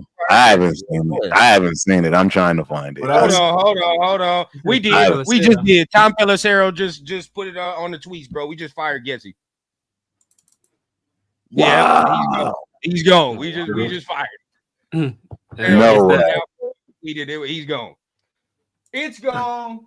Well, I hey, just congratulations, got everybody. Everybody can throw their party down. I do this. Hey, bye week, baby. We knew it was gonna happen. That's Getsy crazy. just got fired, huh? That's So crazy. who's taking over? Exactly. So look, Our It's gonna be truck's Scott trash. Turner, bro. this, It's gonna be Scott Turner. oh my god, that's That's gonna be fucking yo. This is a nightmare. This reeks. This is a reeks of desperation, bro. Like, Oh, It's so, like, just so- it's a so- nightmare. Hey, 805 might have Well, been that- right, bro. Because you might have been right, bro. He might have been feeling some pressure a little bit. You feel what I'm saying? Like, yes, I hope not, but- this lets me know that AP he got this year. If he don't do something this year, yeah. it's a wrap. I don't for think him. he's got to It's a win, wrap but I for think him. he's got to show something, though. I think he's probably got to show something at this point because the scapegoat's gone, bro. You feel what I'm saying? Like that's the dude we can blame it all on. That was the other thing is your scapegoat's gone, right? You can sit there and you can say, look, if you rode out the rest of this season and the offense didn't look good, and you can blame it on injuries and stuff like that, right? We just had 3 offensive linemen go down in 1 game. There's not a whole lot you can do when it comes to those type of injuries. But if you would have rode this entire season out, at the end of the season, you could have said it was Luke Getsy's fault, and you get rid of him at the end of the season and you move on. But now, if you get rid of Luke Getsy, there's no other scapegoat. It's not going to be Patrick Graham. Patrick Graham is not going to be your scapegoat. And this offense continues to look like trash, not because of it's going to look like trash because of so many injuries and so many moving pieces. But if this offense continues to look like trash under the next person that's calling offensive plays, and who does AP go to? Who does AP? There's nobody to blame. There's nobody. There's nobody. It's going to look like trash. Yes. Was Luke Getsy the best guy in the league? No. Not gonna be good. No, he wasn't. There's not anybody that out. It's not. And for damn sure, ain't nobody in the building that's about to come in there like, yo, guys. Yeah, I think it's gonna be Scott Turner, but they haven't said nothing yet. Bro, Scott Turner didn't like. They had Scott Turner. That's the thing. People had Scott Turner. We had Scott Turner last year. We want the young, innovative motherfucker. That's why you know how they trying to be, bro. We had Scott Turner last year, and then we had an option to go with Scott Turner, who was a passing game coordinator with Washington, or Bo Hardegree, who had never called plays in his entire effing life, and we chose Bo Hardegree. That tells you what, and that was AP's decision. That tells you what AP thinks of Scott Turner. So he's gonna probably go with old ass. If he goes with old ass Joe, bro, I swear, if he go with old ass Joe Philbin, bro, I'm out on AP. That's my concern. If you Joe Philbin there, bro, I'm done. I'm cool. If you fire Luke Getsy, cool. Like bring it. That's my concern, bro. It better not be Rich. It better not be Rich Gangarello, and it better not be Joe. But no, what? Actually, wait. So yeah, well, we shouldn't care. But how do people feel now, though? We losing. How do people feel now? Because everybody was talking about AP. They're mad. AP's not making the decision. Oh, AP hired him. He's got to fire him. So if AP was the one that made this decision to say he's got to go, one, does that tell you he has more control than what we thought? Or two, does that tell you he's moving in the right direction? Or at the end of the day, though, I still think his damn job is now on the line, though. I ain't gonna lie.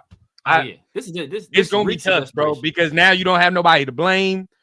Offense is definitely probably gonna still look ass. I mean, I think we all probably concede that. You feel what I'm saying? My just thing is, bro, and I'll just leave it at this, and I'll let y'all go, bro. When we continue to talk about Ben Johnson, I get he's a coordinator, but the motherfucker has never been a head coach either. So why are we ready and quick to do? Like, if you told me Mike Vrabel, that's different. You feel what I'm saying? Mike Vrabel is a different beast. I'll fuck around with Mike Vrabel. I'm not gonna lie. Yeah. But if you're giving me Ben Johnson, bro, your only thing is look at that Detroit Lions offense, bro. He's never been no head man. We said the same shit about Josh McDaniels. I'm not comparing him to Josh McDaniels, but I'm just saying you got to watch what the fuck you want because we all assume shit and we just don't know. So here's my thing is, we just talked about AP and stuff, and now we get the news of Luke Getsy. Here's my only argument for Ben Johnson right now. Is one, obviously he's a good offensive mind, and a lot of people will be excited to have a good offensive mind in the building. Right. If we're in position for him to get his quarterback, if we can put ourselves in position to where Ben Johnson which is going to be one of the most touted, one of the most sought after head coaches next coaching cycle, right? This next offseason, every vacancy, head coach vacancy is going to want Ben Johnson. They're going to be looking at him. There's going to be a lot of players in the game. Mm-hmm. If we can position ourselves and he gets his guy, let's say we're picking number 1, number 2, right? We now have Ben Johnson. He gets to pick his quarterback. I think this is the only scenario to where the Raider fan base can truly take a seat a little bit. I'm not saying it's going to happen. You know how crazy our fan base can get. Exactly, you know, we love it. We're passionate. But this would be the only situation to where I think the Raider fan base can finally take a step back and go, let's try to trust the process.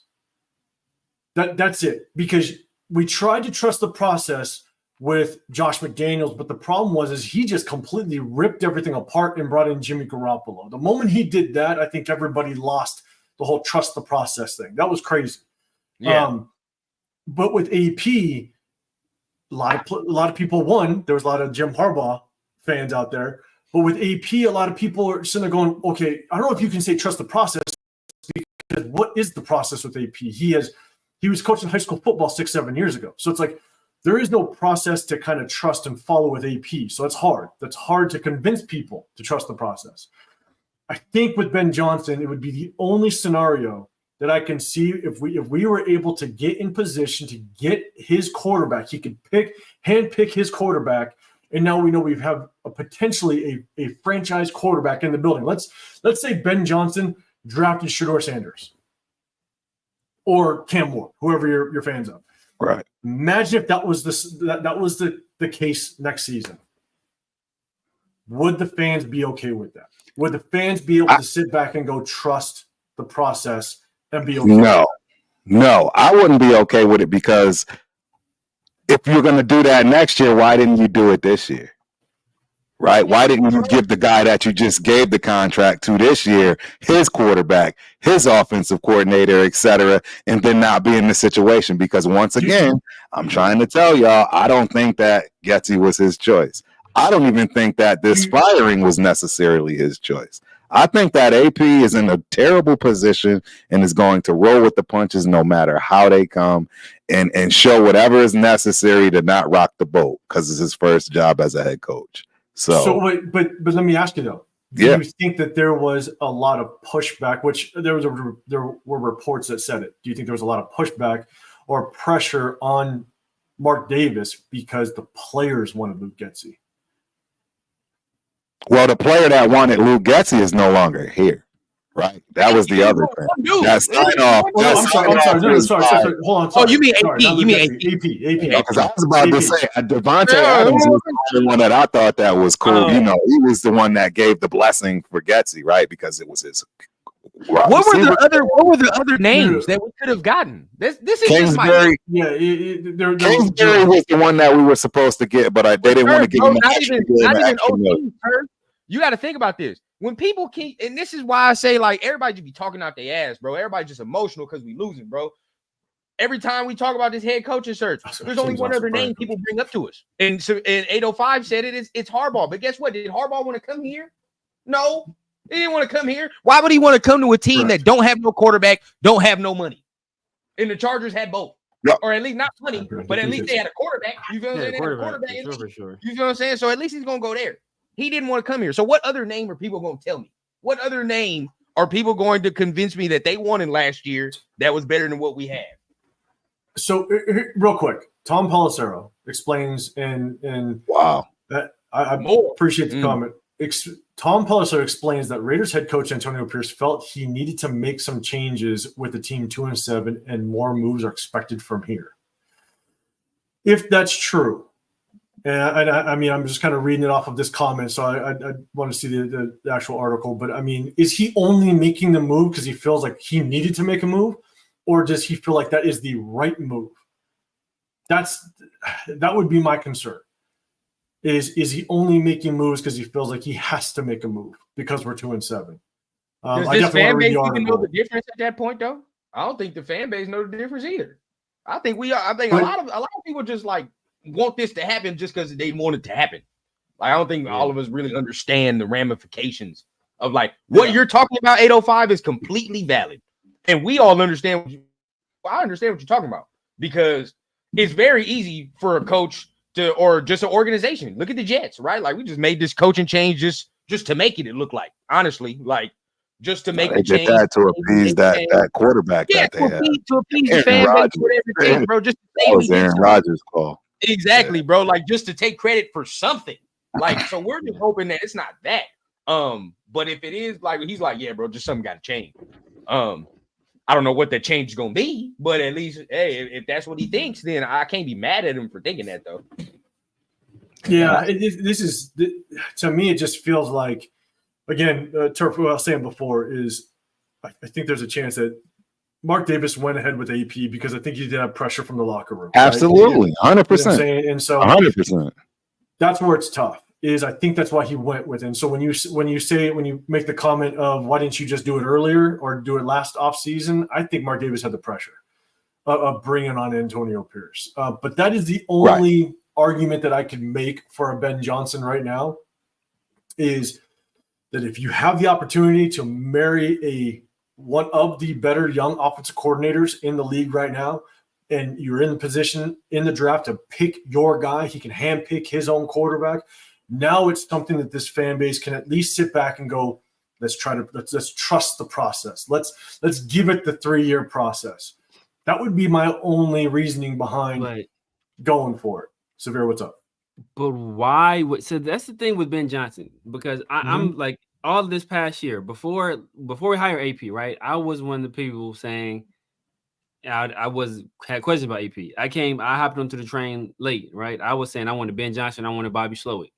But the thing about Ben Johnson is, what have we seen from Ben Johnson that says, first of all, he can lead an organization as a head coach, and that he can develop a quarterback. He had a Super Bowl quarterback. He had a quarterback that had been to a Super Bowl, an all-pro quarterback.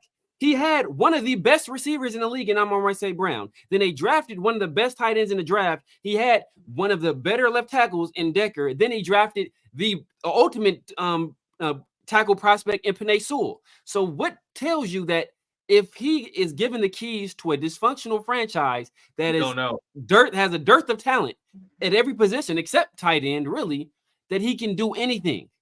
We don't know. Do anything. Like we don't know. The perfect example, he went into a game, right? He went into a game in the rain against a Green Bay team that has some pretty good pass rushers, has a pretty good secondary, and he was throwing the ball an awful lot in that first half. An awful lot. In the rain. If Luke Getsy had done this and had not been successful, he would have been crucified for it. But know why he can get away with it? Because Jared Goff has the ability to pull that off. And he has the weapons on the outside that can pull that off. All right? So a lot of what Ben Johnson is doing is because he has the requisite talent to do it. Right. So when he step into a situation that doesn't have that talent and replicate that same success, I have serious questions. Now, Bobby Slowick was different. Bobby Slowick stepped into a situation where people thought he had no talent. That's true. That's 100%. Defensive-minded head coach. His weapons were questioned. 100%. A quarterback that people thought was going to probably be a bust because of his S2 cognitive test, and then he turned that into one of the better situations in the league. If I'm going to hire a guy, I'm hiring Bobby Slowick before I hire Ben Johnson because he has much less talent to work with than Ben Johnson has. And then we see what he did. People thought Joe Mixon was washed. Joe Mixon is now one of the better running backs in the league this year. To Severe's point, bro. Like, who is he developed? The Texans had the Texans had so many injuries last year on the offensive line. They were down to third stringers, practice squad guys. Still one of the best offenses in the league last year, right? So now that he actually has a legit offensive line, the run game is top notch. So I'm going with Slowick before I go with Ben Johnson, to be honest with you. But is that Ben Johnson? I see Detroit has one of the best offensive lines, but who has he developed? Exactly. Like, for real, who has he developed? I want to know. Like, Jared Goff, there's not much development that needs to happen with Jared Goff. There's not much. You know what I mean? Like, Super Bowl already. And he has Sean McVay. How much more development are you going to do with Sean McVay being your first coach? It's Sean McVay and Zach Robinson. Yeah, Sean McVay and Zach Robinson helping him. Who else? So let's do this. Let's do this, because here's the thing. is at the end of the day, if Antonio Pierce does keep his job at the end of the season, right, we now need an offensive coordinator. Oh, yeah. My question a whole new thing. My question is, who in their right mind is going to want to come over to this organization as an offensive coordinator? It's almost like Antonio Pierce is going to have to find a diamond in the rough, somebody that's kind of under the radar, to be able to be that surprise offensive mind, because no highly touted offensive coordinator, I think, is going to want to come over here, especially if we find ourselves winning. And next thing, like, and I'm not saying a lot, I'm just saying now we're in the 9th or 10th position in the draft. Now we're not going to go get the quarterback. Yes. Now we're going to get the 4th best quarterback in the draft, maybe even the 5th. So now it's okay. What offensive coordinator is going to want to come over here and run this offense? A young, experienced one that doesn't have the ability, just like we just had in Luke Getsy. It's going to be a college. It's going to be the exact same thing. It's going to be the exact same thing because, like you said, the only person that's going to be crazy enough to stick their neck out is an inexperienced one that doesn't understand he's putting himself in a no-win situation. That's what you're going to get. Even that, to me, I think it's just an even better situation this year, period. I mean, I really do think we're going to have a top 5 pick. I don't care what nobody tells me. I don't care. This coaching change ain't going to matter. We're going to have a top 5 pick. Yeah. But a top 5 pick with 100+ mil is way different than the number 13 pick. And I don't even know how much we had last year. Like 60-something last year. It wasn't that much.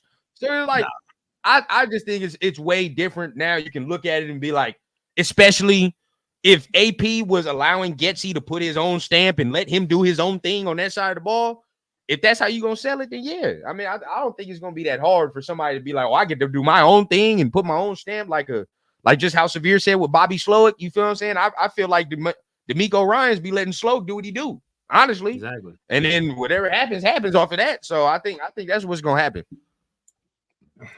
So when it comes to the next offensive coordinator, I think we need to have a plan, obviously, and really it's depending on what that plan is. And so I agree with you. I think just naturally we're going to find ourselves potentially in a top 5 pick, right? But at this point right now, we just fired Luke Getsy. He's gone. And based on what the comment was, I appreciate the chat. You guys put up the comment of Tom Pelissero basically saying Antonio Pierce felt like he had to do something because we're 2-7. Man, we better find a quarterback if we are going to get any type of decent offensive coordinator in this building. I mean, our offensive line, yes, we have Jackson Powers Johnson, looks like to be the future in the center position. Jordan Meredith was looking pretty good. Dylan Parham is still up in the air as to how good he can be. But we got, unless DJ Glaze does kind of come out and have some success, we're gonna need a left tackle. We're gonna need a left tackle. We're gonna need a running back. We're gonna need a quarterback. I mean, we're gonna need so many pieces on this offense. Another receiver, and that's depending on what offense coordinator comes in. They might have a completely different style offense that we might need different pieces. And so, that's the hard part. I think at this point, I don't think I've said it as more confidently than I've ever said it, but Severe, I think #SS is the way to go from this point forward. We need a top draft pick. I'm sorry. I mean, you firing Luke Getsy tells me that you're not going to bring in another offensive mind to all of a sudden turn this whole thing around. It's not going to happen. So you know what? This tells me that I think AP he's trying to make a move. He's trying to, have that scapegoat, but shit, man, like I think this season's in the books, honestly, at this point, and we need a top draft pick. We need that quarterback. We haven't had it in so long. We need the quarterback. Man, all right, Severe, what's your thoughts on this? Obviously, we get the news. Luke Getsy's gone. We were going to talk about some of the quarterback stuff, but at this point right now, we just want to know who's going to be the offensive play caller. And so, what's your thoughts, man? We've been going on here for almost 2 hours. Let's kind of get some final thoughts and kind of wrap this one up, because let's kind of sit on this news and we'll definitely link up again sometime this week, man. We'll all talk about it, but let's get our final thoughts in, man, and kind of digest this news. But Severe, what's your final thoughts, man, after a horrible loss and now the firing of Luke Getsy? Where do we go from here? Yeah, man, this reeks of desperation. Like it is a desperate move and like I thought that Antonio Pierce had some kind of job security, right? I thought that he was gonna get at least 2 full years. But if you're doing this now, and brother, it's like you're 2-7. So like I guess the bye week is where it makes the most sense to make a change if you're gonna. But if your goal was to save the season, like you don't wait till you go 2-7 and be like, oh, we gotta turn this thing around. Like no, this shit is done already, right? This shit is done already. This is done. So you don't wait till like this is the worst time to do it. So like I mean, like it's like the season is done. It's gone. Your only goal should be like, how can I lose as many games as possible in the most respectable way so that I don't look bad, but yet we still get that top 5 pick. We still secure a quarterback. Because that's the only thing that's going to change this franchise, right? Luke Getsy gone, fine. Hey, like I don't care who takes over. Rich Gangarello can take over. Scott Turner, Joe Philbin, Joe Bugle. I don't get who you want to bring in here, right? Joe Torre from the Yankees, bring him in here. Let him call some plays. I don't care as long as we keep losing. We like people. Oh, who we're talking about this commitment to excellence, not commitment to tanking. Nah, it's commitment to winning. I'm like, these dudes be doing.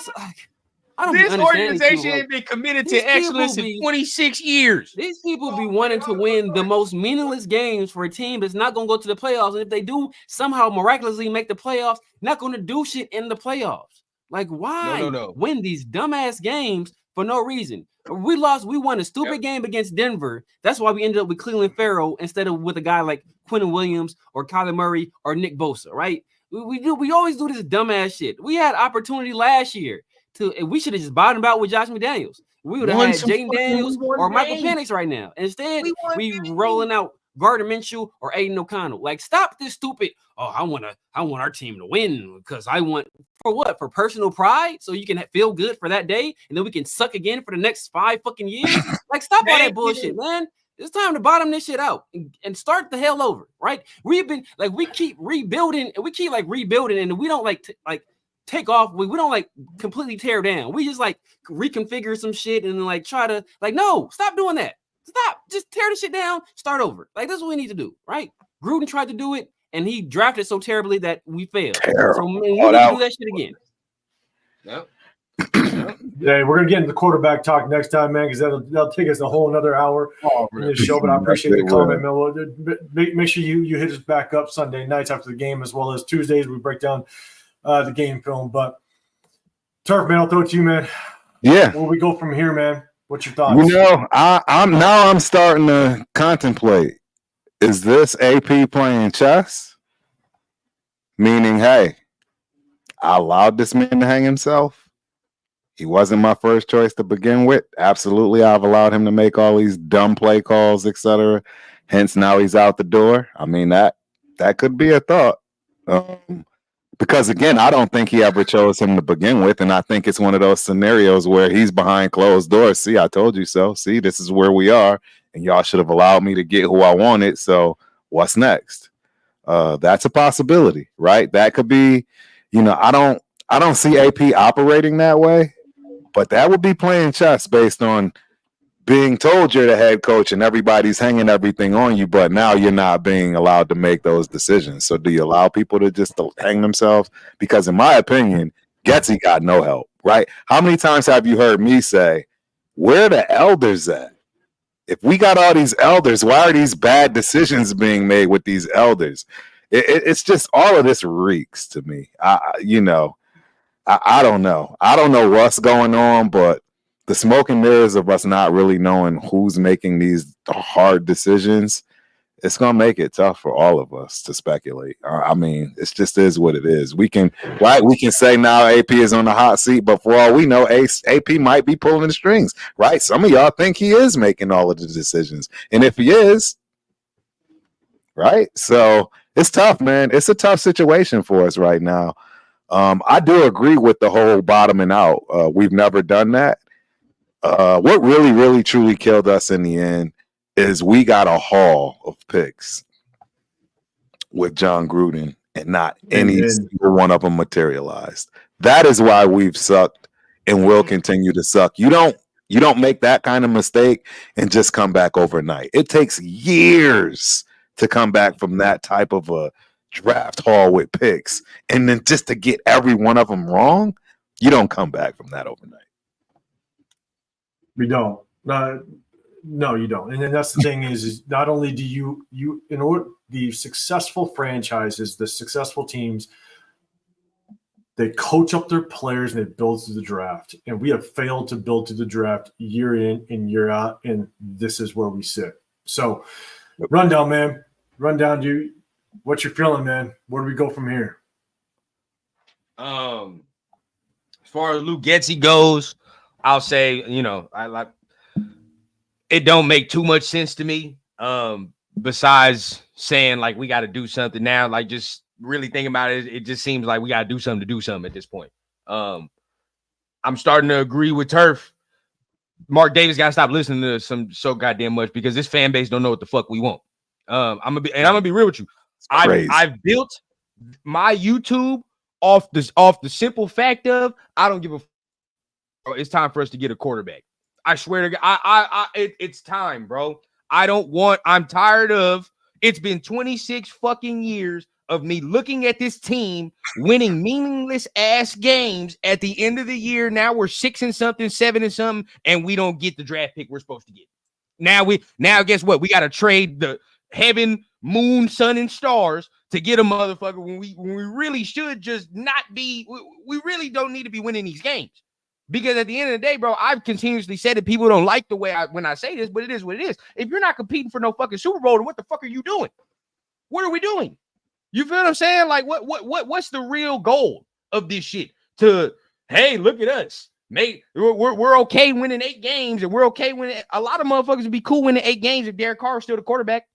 A lot of motherfuckers would still be cool not making the playoffs if their guy is still here. You feel what I'm saying? Like it. As far as Raider fans go, bro, we've been spoiled with mediocrity. So at this point now, we're okay with shit being mediocre rather than saying, you know what, bro? Fuck this shit. Tear it down, bro. You want to talk about real excellence? Like we said, bro, we're not going for no Super Bowl. We're not really in this shit to go to no AFC championship game. What the fuck are we doing? What are we doing, bro? We're not doing anything.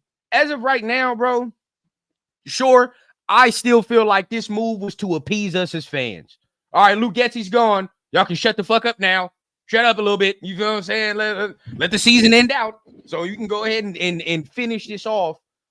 I don't want to say the right way because it's not the right way to lose, but at the end of the day, bro, we can't, you know what I mean? Like this team this year and for the foreseeable future, if it stays like it is now, is not doing anything.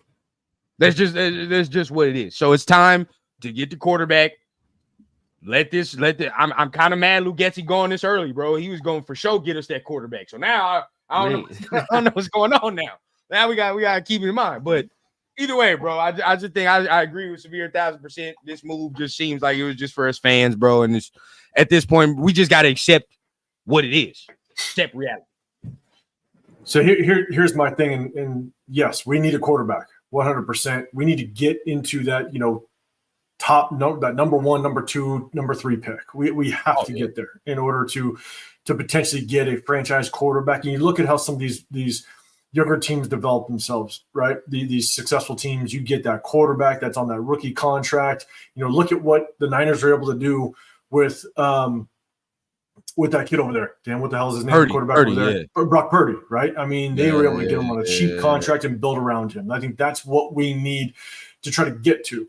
But here's my problem, is that can this coaching staff, do the players in that locker room trust the coaching staff if they do tank, right? If we do lose games, there's players. You're talking about the top maybe 5 studs that know their job is solidified. Max Crosby, your job is solidified. Brock Bowers, your job is solidified. But what about those other guys that now – You're changing livelihoods when you tank, when you lose games. And so can this coaching staff have this locker room buy in if that was the next move? If the next move was truly just to lose games in order to get that top draft pick, you got 85% of that locker room, of that roster, that now you may not find a job ever again. And so that's the hardest part about just getting everybody on board in order for that one common goal. So it's hard, okay, as a coaching staff. And it's not like we got an Andy Reid. You know what I'm saying? It's Antonio Pierce. Antonio Pierce and this entire coaching staff knows if they shit the bed and Mark Davis isn't bought in, or even Tom Telesco isn't bought into what they did, I mean, these guys can be gone. And next thing you know, you have coaches that are going a different way. And so I don't know how you convince a locker room to do that. You know, as a coaching staff, you can do it as long as you know your job is safe. But I don't know if players you can get players to buy in on it. So you're not going to get players to buy in. A lot of the players that's here don't need to be here no more anyway. Well, yeah. There's still guys that's playing for their legacy, their own, right? You know what I'm saying? Their legacy, you know how they feel about themselves. They're not going to go out there and tank or half-ass. It's just not going to happen. I mean, that also just opens you up for potential injury. I mean, injury. When have you ever been able to play football half-ass? That it just doesn't even make sense. For the record, I'm not looking at trying to tank nothing. I'm looking at tank. We just right, exactly, and that's what I'm saying. You got a lot of people in here talking about this tanking is not the Raider way out. We're not doing that. What I'm looking to do is play everybody. Exactly. I want to see everybody's talent. Hashtag SS. I want to see everybody. I want to see my guys substitution for those that don't know. You know, we haven't been able to run the game in the first half of this year. I mean, open it up to the rest of the running backs. What do you have to lose? You know what I mean? Man, bro, facts. Get the Robbins in here. Get the Britton Browns in here. Get the McCormicks in here. Let them run. Activate them, deactivate them, roll them in and out. See what happens. See who clicks. Threw that sincere McCormick in there. I saw that. I saw you slide that. You try to be slick. You try to be slick. Our dudes, we can keep off. You think you're slick, Turn? You think you're slick? Like we saying, bro. I mean, I agree with 805 players' livelihoods is here, but then I've continuously said this, bro. I've told Turf this multiple times. There's some players here that's been here a year too much for me. Yeah, they're on that Raider scholarship. They're on that Raider scholarship. There's too many players getting that Raider scholarship that have got too much bread from this team for me. I ain't even go cap. Some dudes can leave gladly. Yes. And last point. Why do we want to fire AP and keep Tom Telesco and let this man hire a head coach? What, this the same motherfucker that hired Brandon Staley? So why are we just gonna automatically just let Tom Telesco fuck around and pick the coach? I don't understand. I agree, but he's made some big decisions that I mean we do. Jackson Powers, and Glaze, those three right there from that draft alone, in my opinion, saves his job. I'm talking about in his GM tenure, he has never hired a good head coach.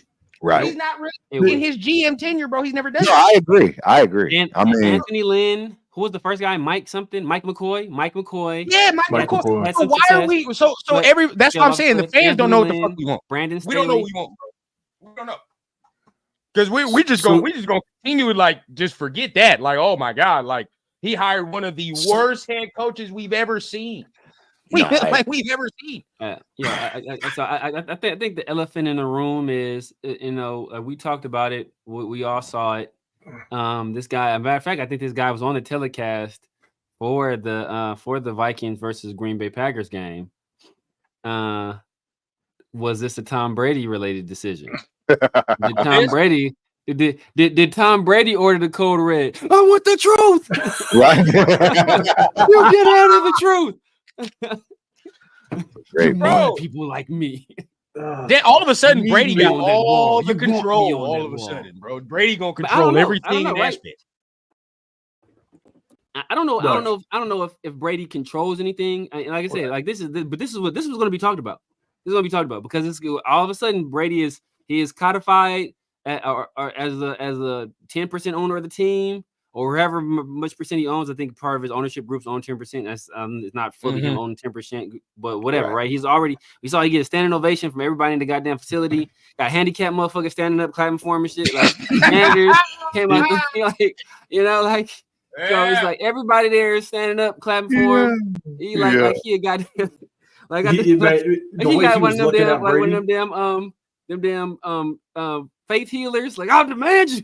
Your power in your legs. You can stand. You can walk. Got to work with the holy water on the organization. Now we about to be one of the best offenses in the league. I make the snake like he a faith healer, right? So like maybe people really think that he has that kind of power. So I don't know. I don't know if he had anything to do with it, but that's going to be the automatic. People are going to draw their conclusions that all of a sudden Tom Brady is the guy, and then all of a sudden now we start making all of these decisions, and they're going to say it's Tom Brady. It could be Antonio Pierce, but they're going to say people already have people are naturally conspiratorial, especially Americans. Like we just have everything is some kind of conspiracy. It's never Occam's razor, right? It's never Occam's razor. It can never be the simplest explanation, which is that it's just what it is, but always some conspiracy behind it. So people are going to start talking. They're going to say it's Brady. I mean, so here's my thing. This is what's tough is there's organizations that stay bad for a reason. And I think it's all starts at the top. And I mean, you look at every chance that we had opportunities, we make playoffs, and we just dismantle everything. And there's a reason why organizations stay bad, because you continue to make the wrong decisions from the top down. So it's going to be really hard to turn this thing around. But we're going to end it with this. SoCal style, man, I appreciate the comment, man. You always pull up, man, to all of us. So he's got that question. We're going to end it with this question. Do you trust Tom Telesco to spend the $100 million to build this team?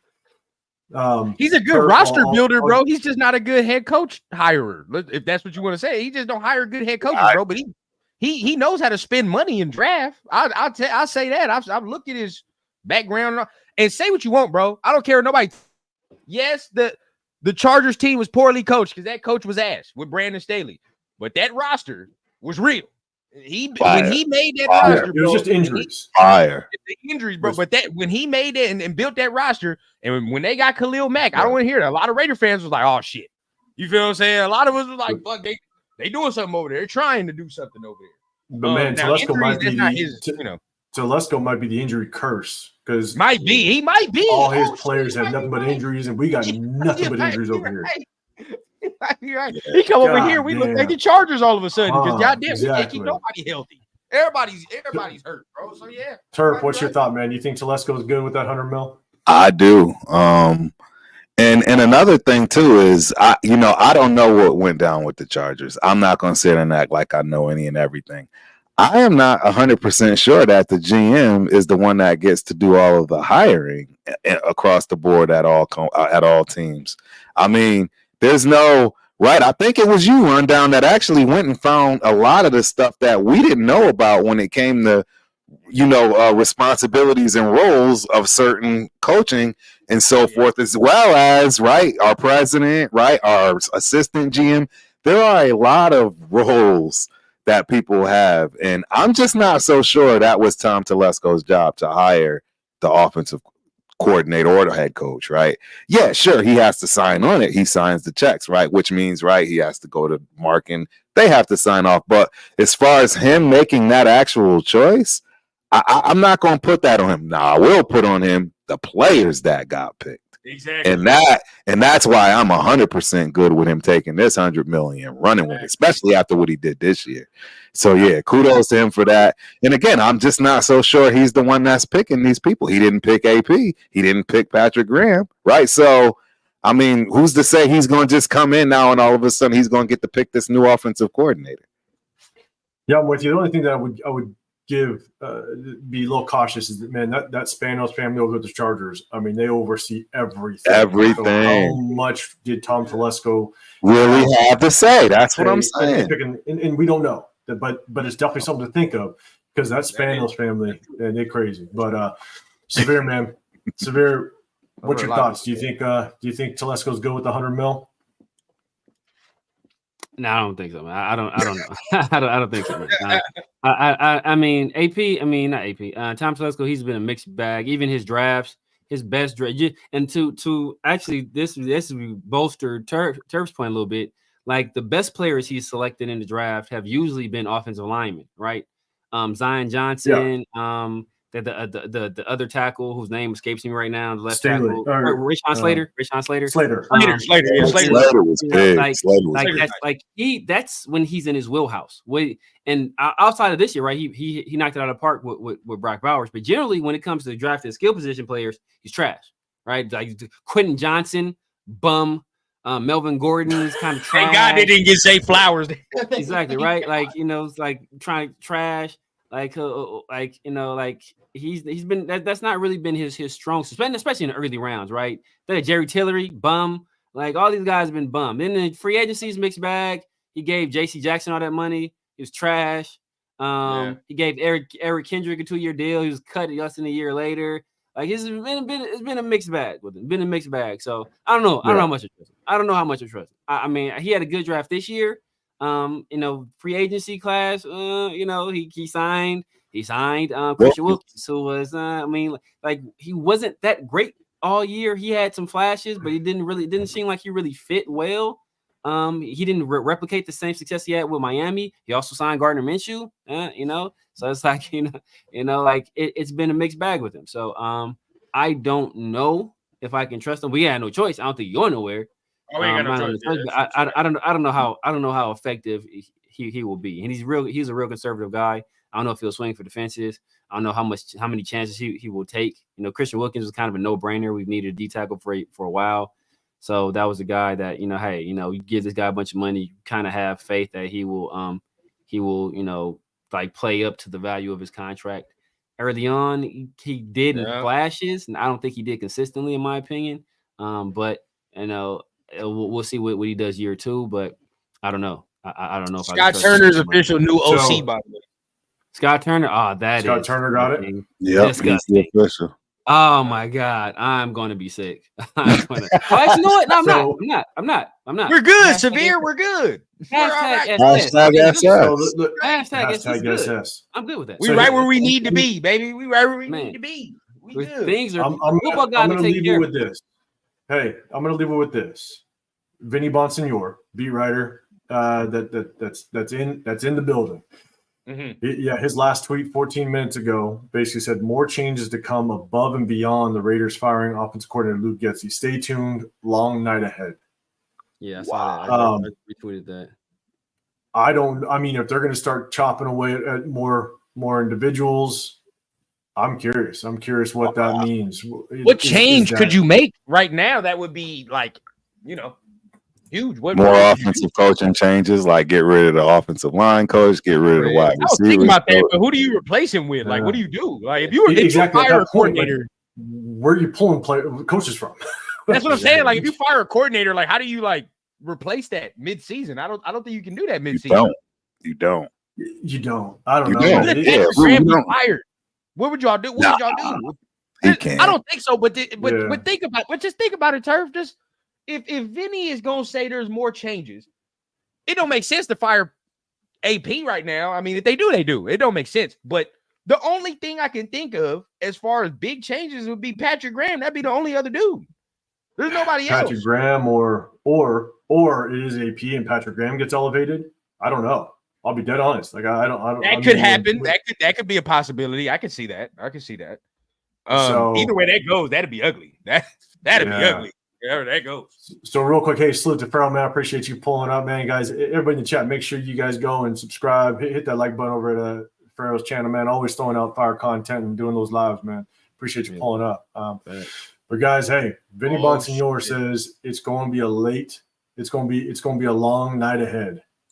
And so that's, we can only speculate as to what's going to go down. I can't imagine that they fire AP at this point. I would think that they would let AP kind of ride out the season. But, man, if it's a long night ahead, that'd be crazy. So let's do this, guys, man. We've been going for over 2 hours. I appreciate all you guys pulling up, especially Turf, man, you coming in 2 hours later than us here on the West Coast. So I appreciate you. Yes, sir. Just pulling up and being on it with us, man. I appreciate it. But, hey, everybody in the chat, I appreciate you guys. Make sure you guys hit the like button wherever you're at. We got the Ultimate Raider Fan 32. Make sure you go over there with Turf. Make sure you hit that subscribe button. You got Raider Rundown. Hit that subscribe button. And my guy, a severe Raider. We're going to hit you guys later in the week. We go through some film. We break it down. I don't know how much film we're going to break down since we don't know who's going to be the offense, or we don't know what the offense is going to look like. We got to go back to Washington, see what trash he was doing up there. Yeah, bro, I got to watch y'all show on Tuesday, bro, because y'all going to have to break it down a little bit, bro. You got to tell me, you know what I mean, what the fuck he's bringing, because it's going to be interesting. I'm going to have to go back and watch some Washington. Yeah, bro, I got to see what he's bringing, bro, because I don't know what's going to be so different. I don't see the difference. Yeah. Nothing. Absolutely nothing. We don't have an offensive line. Nothing's going to change. Offensive line, don't know who the quarterback is. Yeah, man, it's going to be Desmond a mess, Ridder, baby. Hey, all we got to know is #SS. That's what that's what we're riding on for the rest. And for those of you who don't know, hashtag just strategic substitution. That's what it is, just so you guys know. So that's what we're riding with. Let's go. Let's make sure we get ourselves a quarterback. All right, guys. I appreciate you guys, man. All you guys running through the chat. I appreciate you guys on your way out. Make sure you hit that like button, and we'll see you guys on the next one. Have a great rest of your weekend. We'll see you guys on the next one. We're out. Yes, sir.